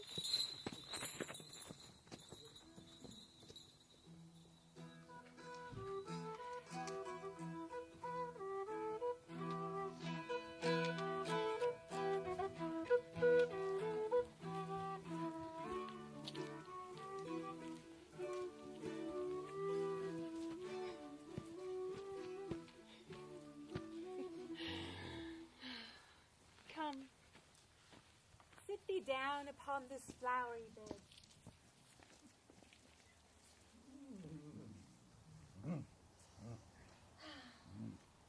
While I thy amiable cheeks do coy, and stick musk roses in thy sleek smooth head, and kiss thy fair, large ears, my gentle joy. Where's Peas Blossom? Here. Scratch my head, Peas Blossom. Where's Cobweb? Here. Ah, Cobweb, good Cobweb. Fetch me the honey bag, and have a care the honey bag break not. Where's mustard seed? What is your will? Oh, just a scratch with Peas Blossom. Oh, I must to the barber's. Methinks I am mighty hairy about the face. And I am such a tender ass. If my hair do but tickle me, I cannot help but scratch. Say, sweet love, what thou desirest to eat. Oh, truly, a peck of provender. I could munch your good dry oats. Oh, methinks I have a great desire for a bottle of hay. Good hay, sweet hay, hath no fellow. I have a venturous fairy. She shall seek the squirrel's hoard and fetch thee new nuts. Oh, I had rather have a handful or two of dried peas. But I pray you, let none of your people stir me, for I have an exposition of sleep come upon me. Oh. Sleep thou, and I will wind thee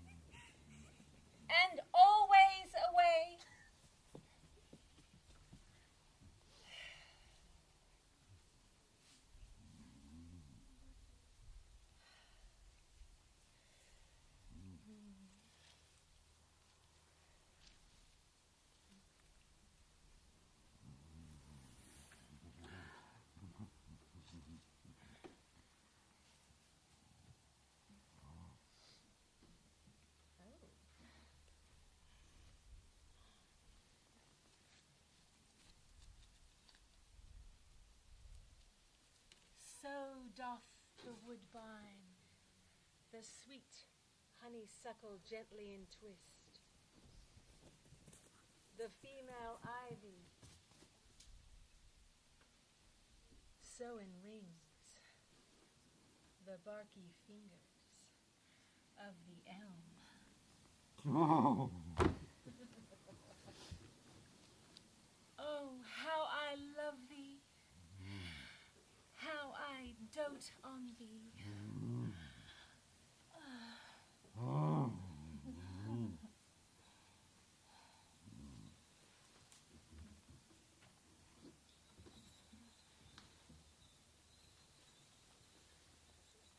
Welcome, good Robin. Seest thou this sweet sight?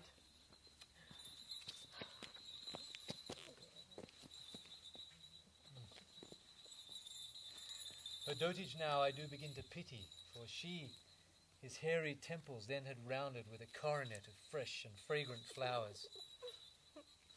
And that same dew which sometime on the bud was wont to swell like round and orient pearls stood now within the pretty floweret's eyes. When I had it my pleasure, taunted her, and she in mild terms begged my patience, I then did ask of her changeling child, which straight she gave me. And now I have the boy, I will remove this hateful imperfection of her eyes.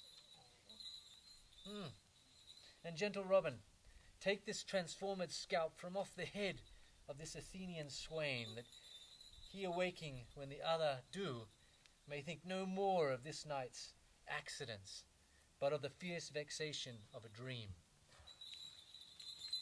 But first, I will release the fairy queen.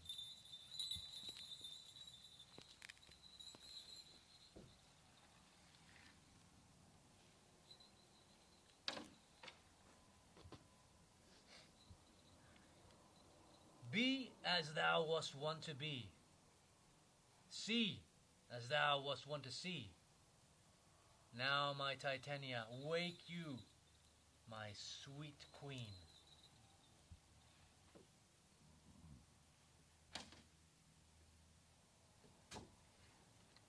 My Oberon.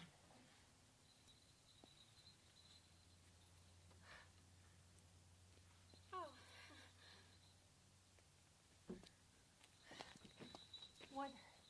What visions have I seen?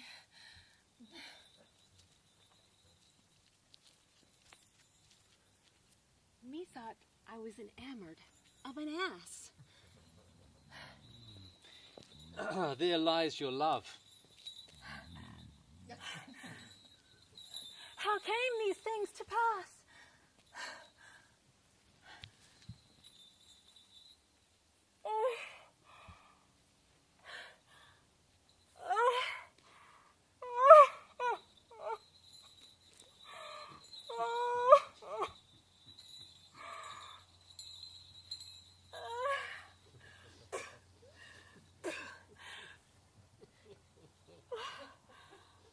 Oh, how mine eyes do loathe his visage now.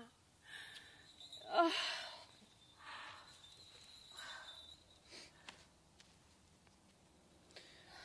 Silence a while. Robin, take off this head.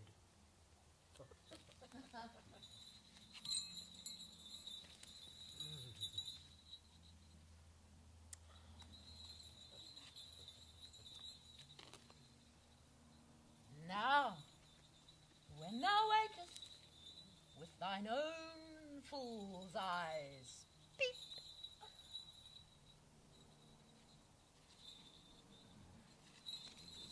Come, my queen, take hands with me, and rock the ground whereon these sleepers be. Now thou and I are new in amity, and will tomorrow midnight solemnly dance in Duke Theseus's house triumphantly, and bless it to all fair prosperity. There shall the faithful pairs of lovers be, wedded with Theseus, all in jollity. Fairy King, attend, and mark. I do hear the morning lark. Then, my queen, trip we after night's shade. Come, my lord, and in our flight, tell me how it came this night that I, sleeping here, was found with these mortals on the ground.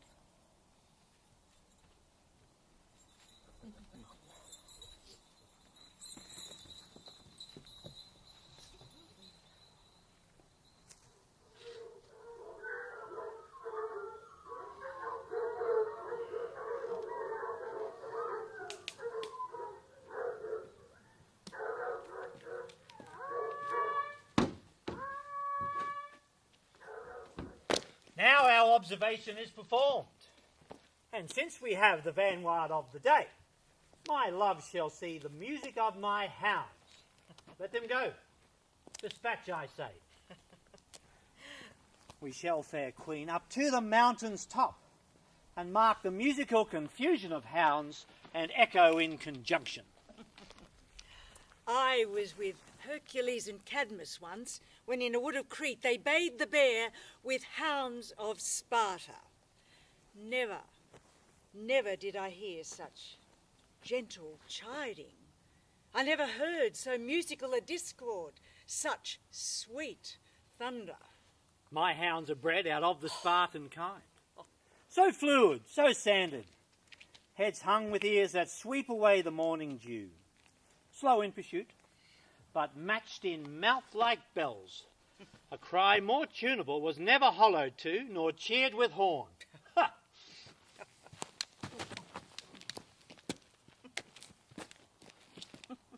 But soft. What nymphs are these? My lord, this is my daughter here asleep, and that Demetrius is, and this is Helena, old Nada's Helena. And this, Lysander lies.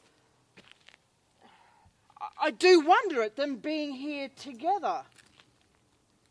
No doubt they rose up early to observe the rite of May. Oh. And hearing of our intent, came here to grace our solemnity. Mm-hmm. But speak, Aegis, is this not the day that Hermia should give answer of her choice? It is, my lord. Go, bid the huntsmen wake them with their horns.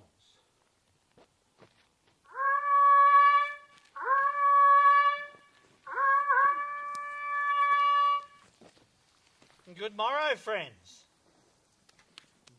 St. Valentine is past. Begin these wood birds do but couple now. Pardon, my lord. I pray thee all, stand up.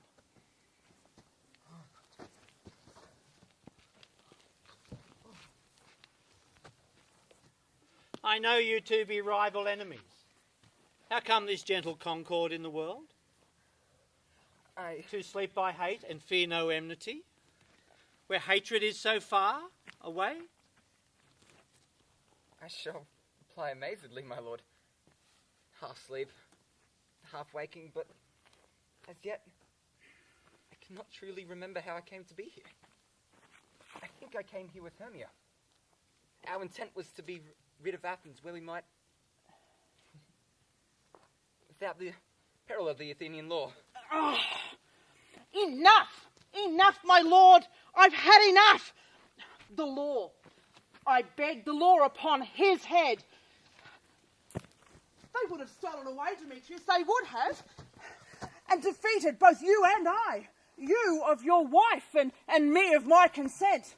Of my consent that she should be your wife. My lord, fair Helen told me of their stealth and of this purpose hither unto this wood, and I in fury hither did follow them. Fair Helen in fancy following me.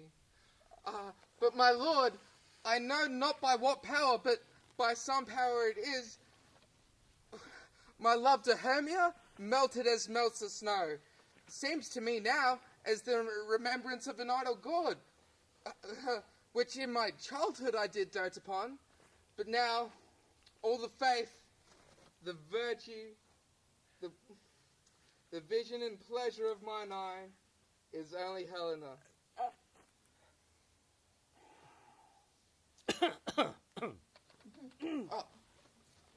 To her, my lord, was I betrothed ere I saw Hermia, but like in sickness did I loathe this food. But now, as in health, come to my natural taste. Now I do wish it, love it, long for it, and will forevermore be true to it.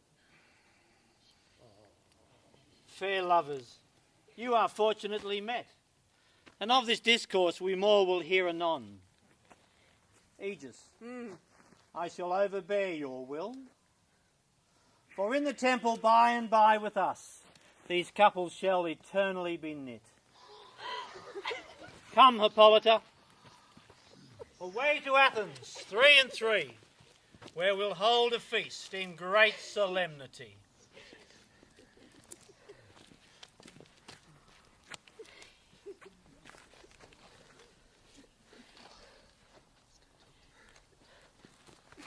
These things seem small and undistinguishable, like far-off mountains turned into clouds. Methinks I see these things with parted eye when all things seem double. So methinks, and I found Demetrius like a jewel, mine own and not mine own. It seems to me that yet we sleep, we dream. Do you not think the Duke was here and bid us follow him? Yea, and my father too. And Hippolyta. And he did bid us follow him to the temple. Why, then we are awake! Oh, let us follow him. And by the way, let us recount our dreams.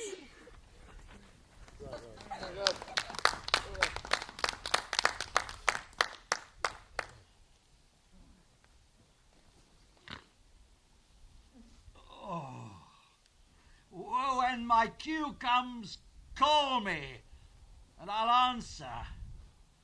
My next is most fair Pyramus. Hey-ho, Peter Thingy, Flute the bellows mender, Snout the tinker, Starveling! God's my life. Stolen away and left me here asleep. I have had a rare vision. I have had a dream. Past wit of man to say what dream it was. Man is but an ass if he go out to expound what my dream was. Methought I was, no man can say what. Methought I was. Methought I had.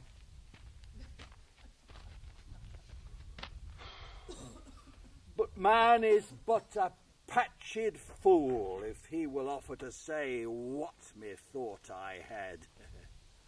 Or who I thought I had. Oh, the eye of man hath not heard, the ear of man hath not seen. Man's hand is not able to taste, nor his tongue to conceive, nor his heart to report what my dream was. I will ask Peter Thingy to write a ballad of my dream, and it shall be called Bottom's Dream, because it hath no bottom. And I will sing it at the Bottom. latter end. At the latter end of the play, before the Duke. And, peradventure, to make it more gracious, I will sing it at her death.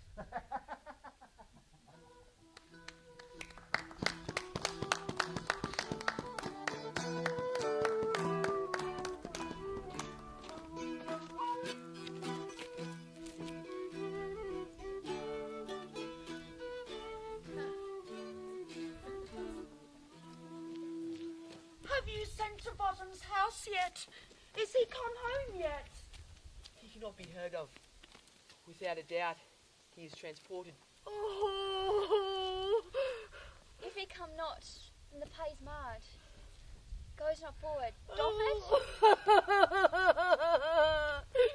It is not possible. You are not a man in all Athens able to discharge Pyramus, but he.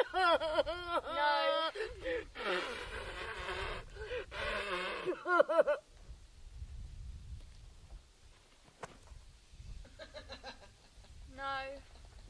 He hath simply the best wit of any handicraft man in Athens. Yea, and the best person too. And he is a very paramour for a sweet voice. You must say paragon, for a paramour is, God bless us, a thing of naught. Masters, the Duke is coming in from the temple. The temple. And there is 2 or 3 lords and ladies more married. If our sport had gone forward, we had all been made men. Oh,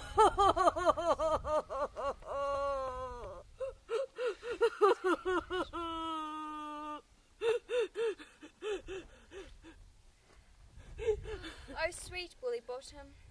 He could have had 6pence a day for playing Pyramus. Where are these lads? Where are these hearts? Bottom! A most courageous day! A most happy hour! Masters, I have wonders to discourse to you. But ask me not what, for if I tell you I am no true Athenian. I will tell you everything, right as it fell out.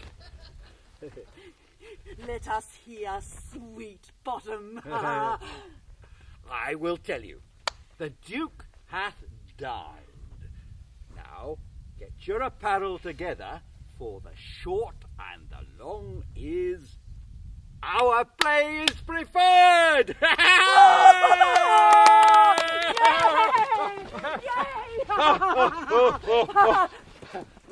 Now, good dear actors,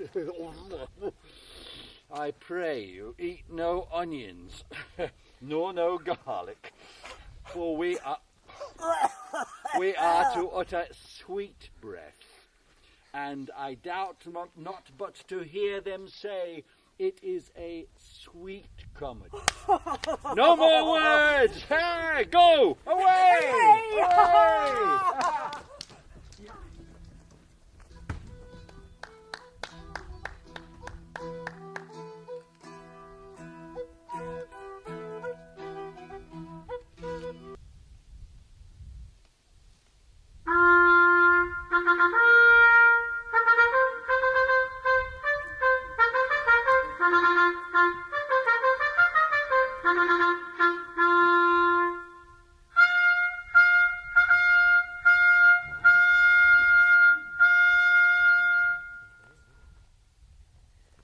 Tis strange, my Theseus, that these travellers tell us. More strange than true. I never may believe these antique fables nor these fairy toys. Lovers and madmen have such seething brains. The lunatic, the lover, and the poet are of imagination all compact. But all the story of the night told over, and all their minds transfigured so together. Oh, I agree. Ah, here come the lovers, full of joy and mirth. Joy? Mirth? Come now, what masks, what dances shall we have, to wear away the long age of 3 hours between our after supper and bedtime? Where is our usual manager of mirth? What revels are in hand? Is there no play to ease the anguish of a torturing hour? Call Philostrate.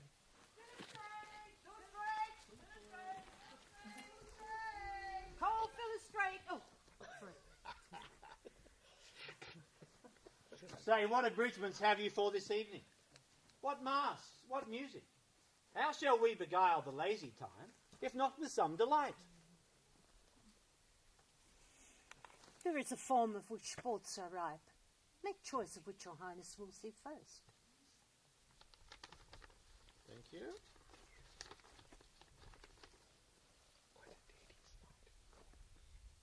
The battle with the centaurs, to be sung by an Athenian eunuch. To the heart. We'll have none of that.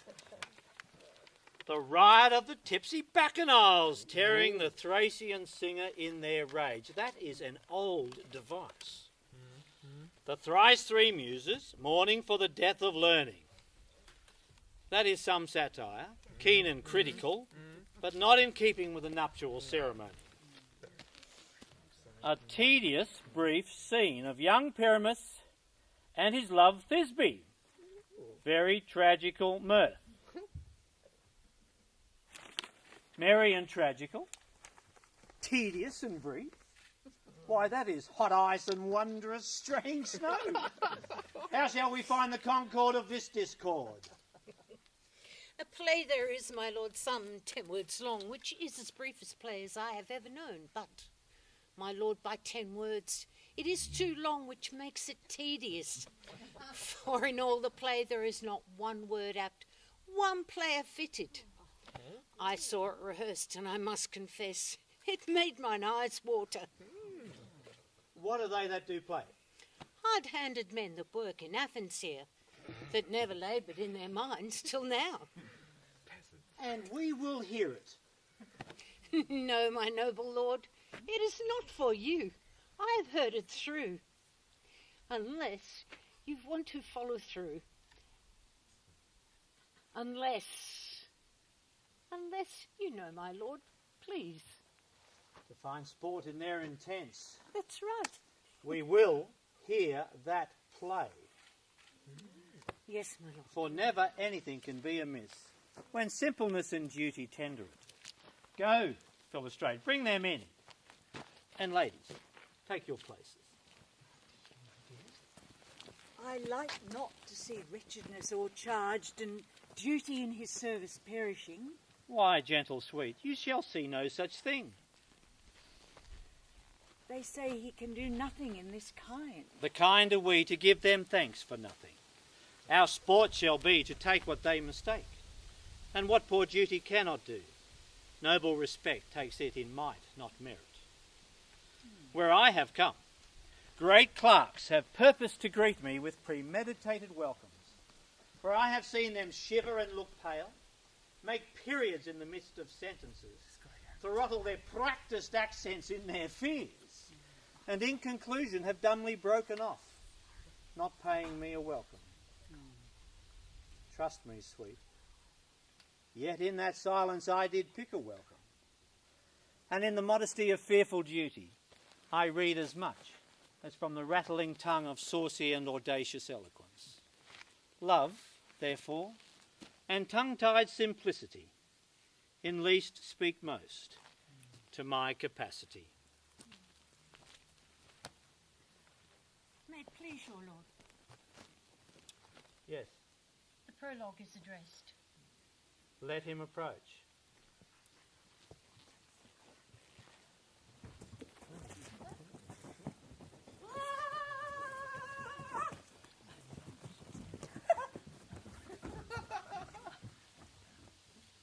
If we offend, it is with our goodwill that you should think we come not to offend, but with goodwill to show our simple skill. That is the true nature of our end. The actors are at hand.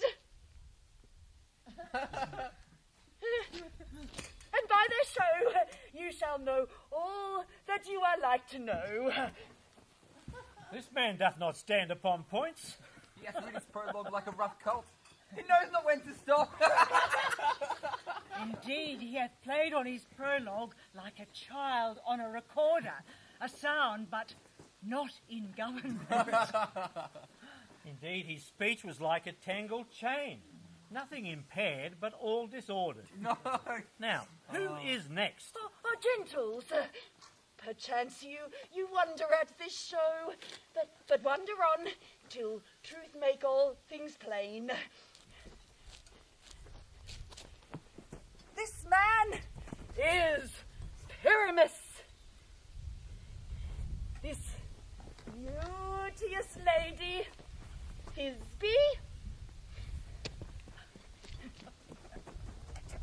this man with lime and rough cast doth present wall, that vile wall in which did these lovers sunder, and through walls chink. Poor souls, they are content to whisper. This man presenteth moonshine, for by moonshine did these lovers think no scorn, but to meet at Ninus' tomb, there to woo. This grisly beast, lion by name, the trusty Thisbe did affright, and as she fled, her mantle she did fall, which lion, vile with bloody mouth, did stain. Anon comes Pyramus, sweet youth and tall, and finds his trusty Thisbe's mantle slain, whereat, with bloody, blameful blade, he bravely broached his boiling bloody breast, and Thisbe, tarrying in mulberry shade, his dagger drew and died. For all the rest, let lion roar. A moonshine, wall, and lovers twain at large discourse, while here they do remain. I wonder if the lion be to speak. No wonder, my lord. One lion may, when many answers do.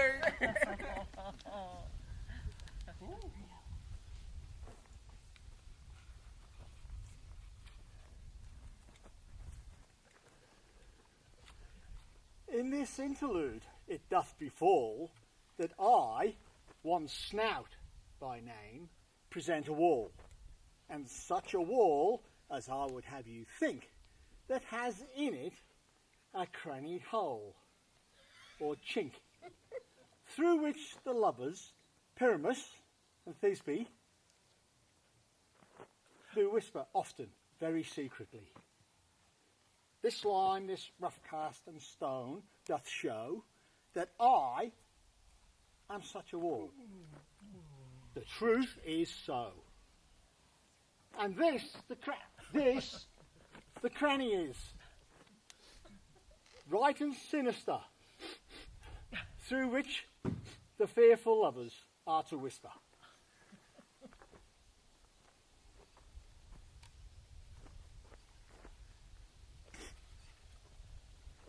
Through which the fearful lovers are to whisper. Silly peasant. I did warn you something.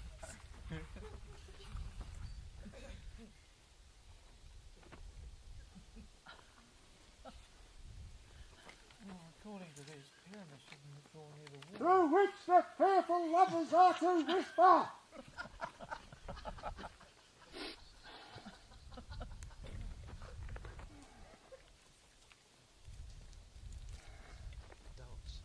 Pyramus draws near the wall.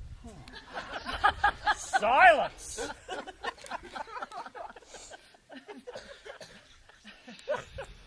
Oh, Grimlock night. Oh, night of hue so black. Oh, night, alack, alack, alack. I fear my Thisbe's promise is forgot. But thou, O wall, O sweet, O lovely wall, that stands between her father's ground and mine, and thou, O wall, Oh, sweet, oh, lovely wall. Show me thy chink to blink through with mine eyne. That's courteous wall. Jove guard thee well for this. Now, what see I? No Thisbe do I see. O wicked wall, through whom I see no bliss. Cursed be thy stones, for thus deceiving me. The wall, methinks, being sensible, should curse again.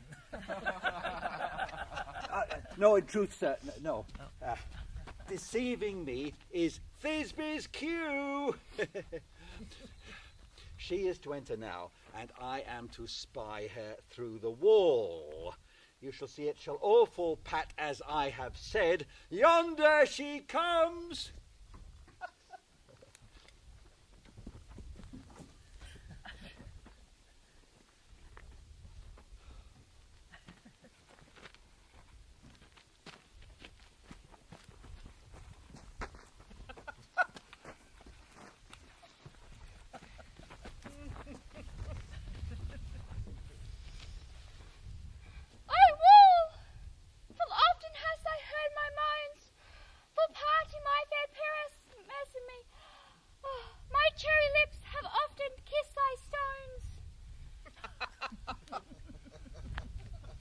I see a voice. Now must I to the chink and spy, and I can hear my Thisbe's face. Thisbe! My love, thou art. My love, I think. Think what thou wilt, I am thy fancy's love, and like Lymander am I trusty still. And I, like Helen, to the fates me kill. Oh, kiss me through the hole of this vile wall. I kiss the wall's hole, not your lips at all. Wilt thou at Ninny's tomb meet me straightway? Tide life, tide death, I'll come without delay.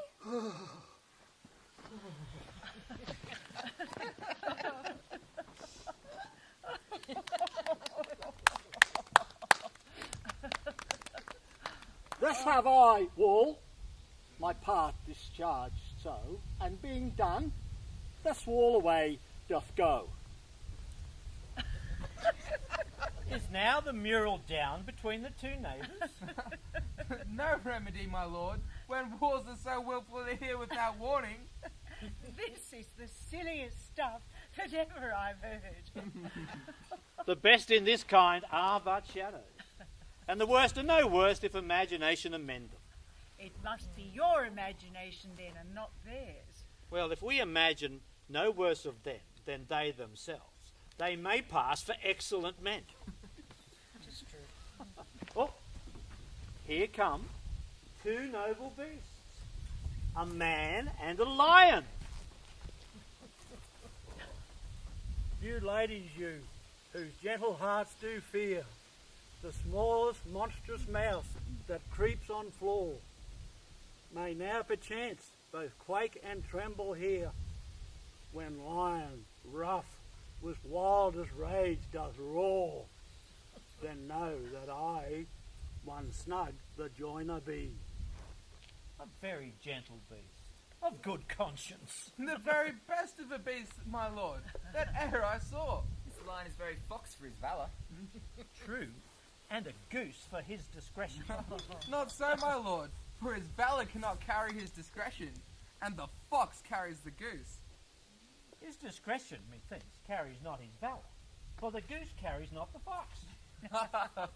But it is well. Leave it to his discretion, and let us listen to the moon. This lanthorn doth the horned moon present. He should have worn the horns upon his head! This lanthorn doth the haunted moon present. I am aweary of this moon. Would he would change. It does appear that he is in the wane. But in courtesy, we must stay the time. Proceed, moon. All that I have to say is that the lanthorn is the moon, and I the man in the moon.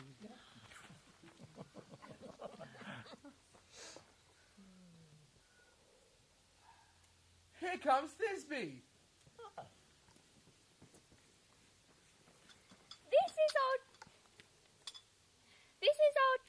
This is old Ninny's tomb. Niners. Roar! This is old Ninny's tomb. Where is my love? Roar!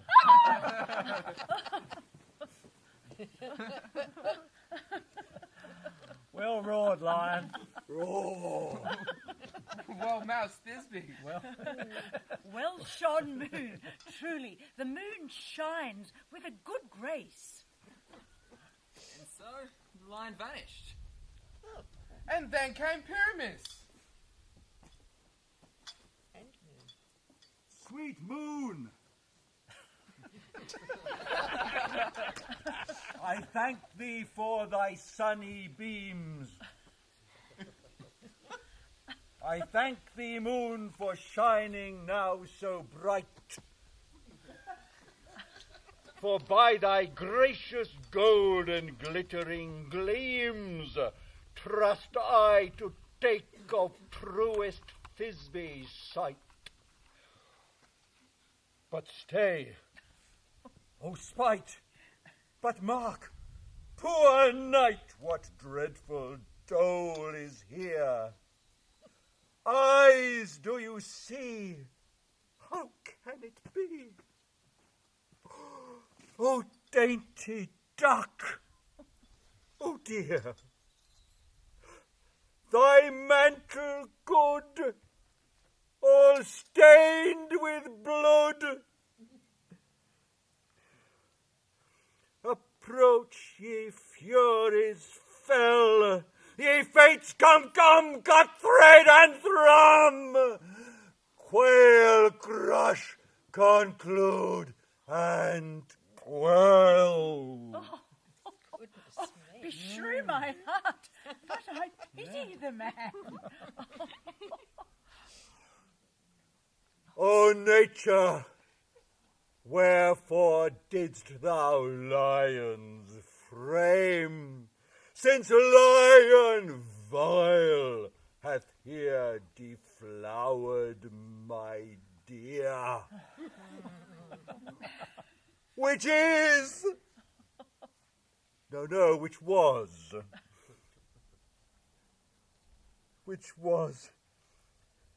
the sweetest dame that lived, that loved, that liked, that looked with cheer.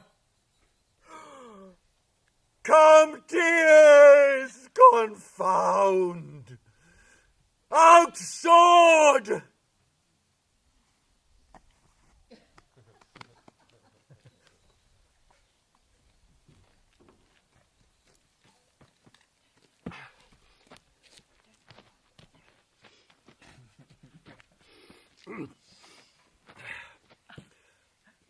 Come, tears, confound, out sword and wound.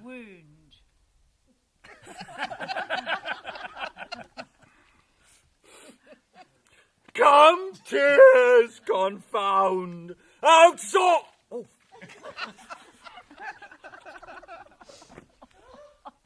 Out sword and wound the pap of Pyramus. Aye, the left pap, there where heart doth hop.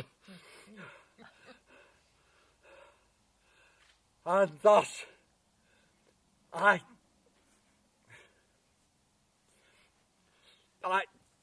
die. Thus!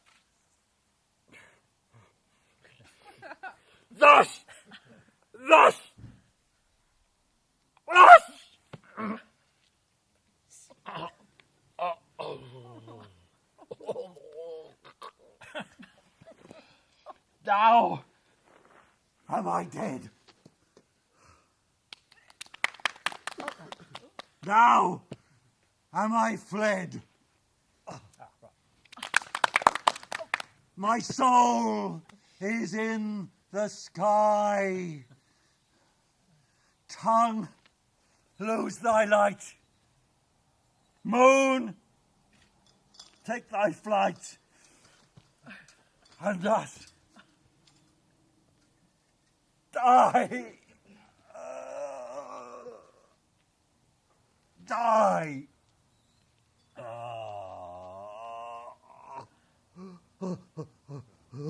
Die. Die. Oh. Die.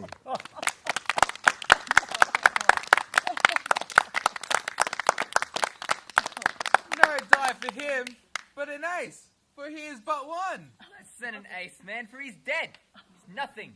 With the help of a surgeon, he may yet recover and prove an ass. How chance Moonshine is gone before Thisbe comes back and finds her lover? She will find him by starlight, and her passion ends the play. Thank God. Methinks she should not use a long one for such a Pyramus. I hope she will be brief. Her moat will turn the balance. Which Pyramus, which Thisbe is the better? And she hath already spied him with those sweet eyes. And thus she means fidelicet.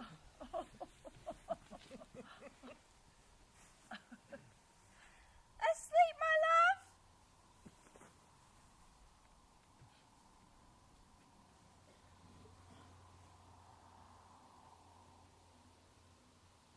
What dead, my dove?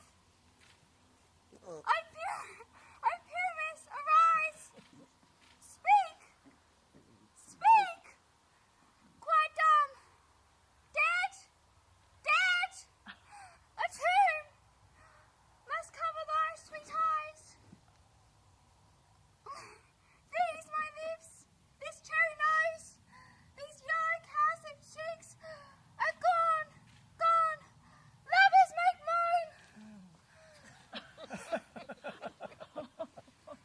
His eyes were as green as leeks.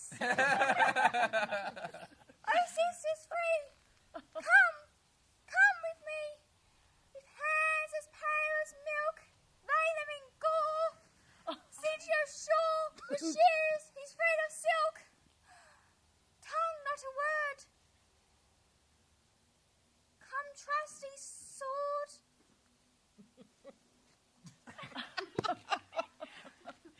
Come, blade my breast in brew. Farewell, friends. Thus Thisbe ends. Adieu, adieu, adieu. Well done.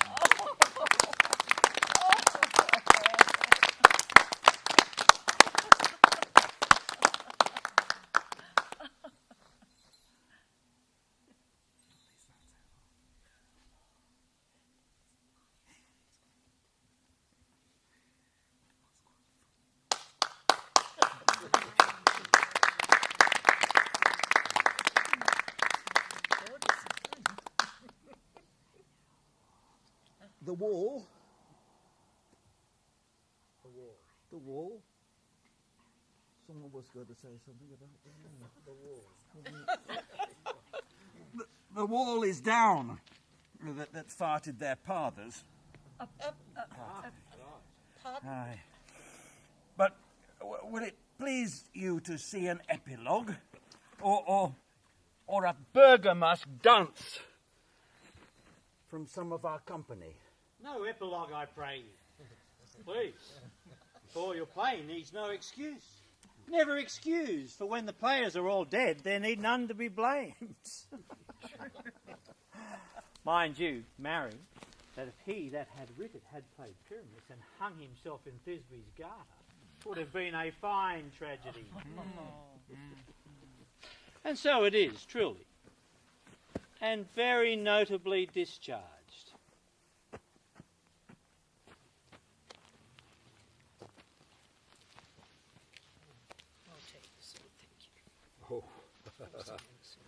But come, your burger mask. Leave your epilogue alone.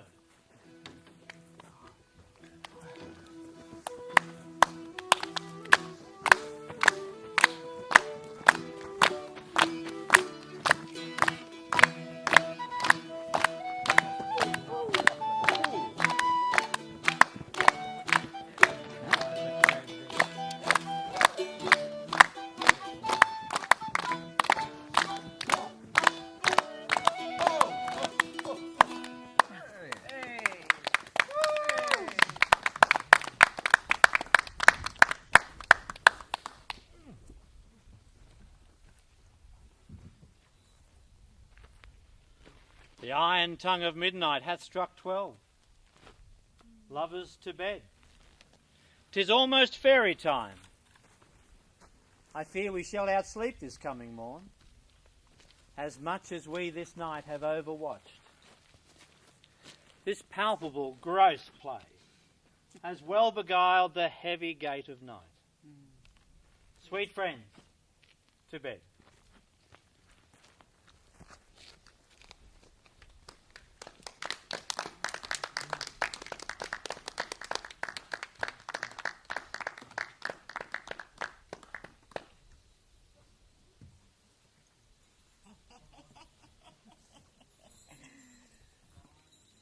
Now the hungry lion roars. And the wolf, he howls the moon. Whilst the heavy ploughman snores. All with weary tongues fordone. And we fairies, that do run by the triple Hector's team from the presence of the sun, following darkness like a dream, now affront. Not a mouse shall disturb this hallowed house.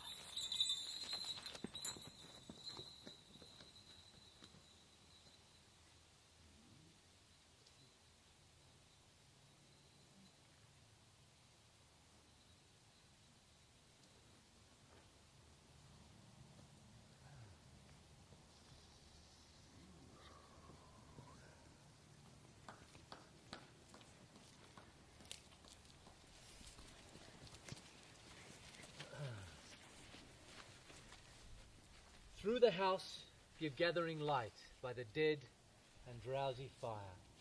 Every elf and fairy sprite hop as light as bird from briar. And this ditty, after me, sing and dance it trippingly. Hand in hand with fairy grace, we will sing and bless this place.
Now, until the break of day, through this house each fairy stray. To the best bride bed will we, which by us shall blessed be. And the issue there create ever shall be fortunate.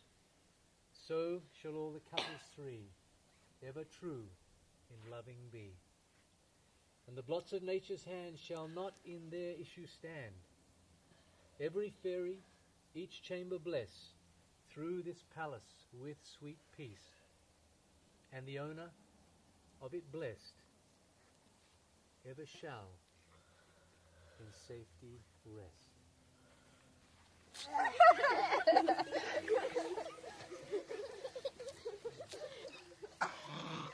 Trip away, make no stay.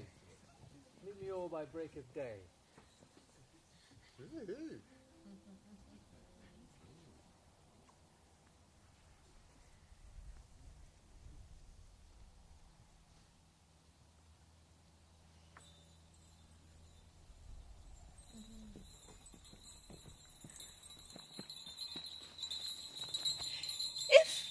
We shadows have offended, think but this, and all be mended, that you have but slumbered here, while these visions did appear, and this weak and idle theme no more yielding.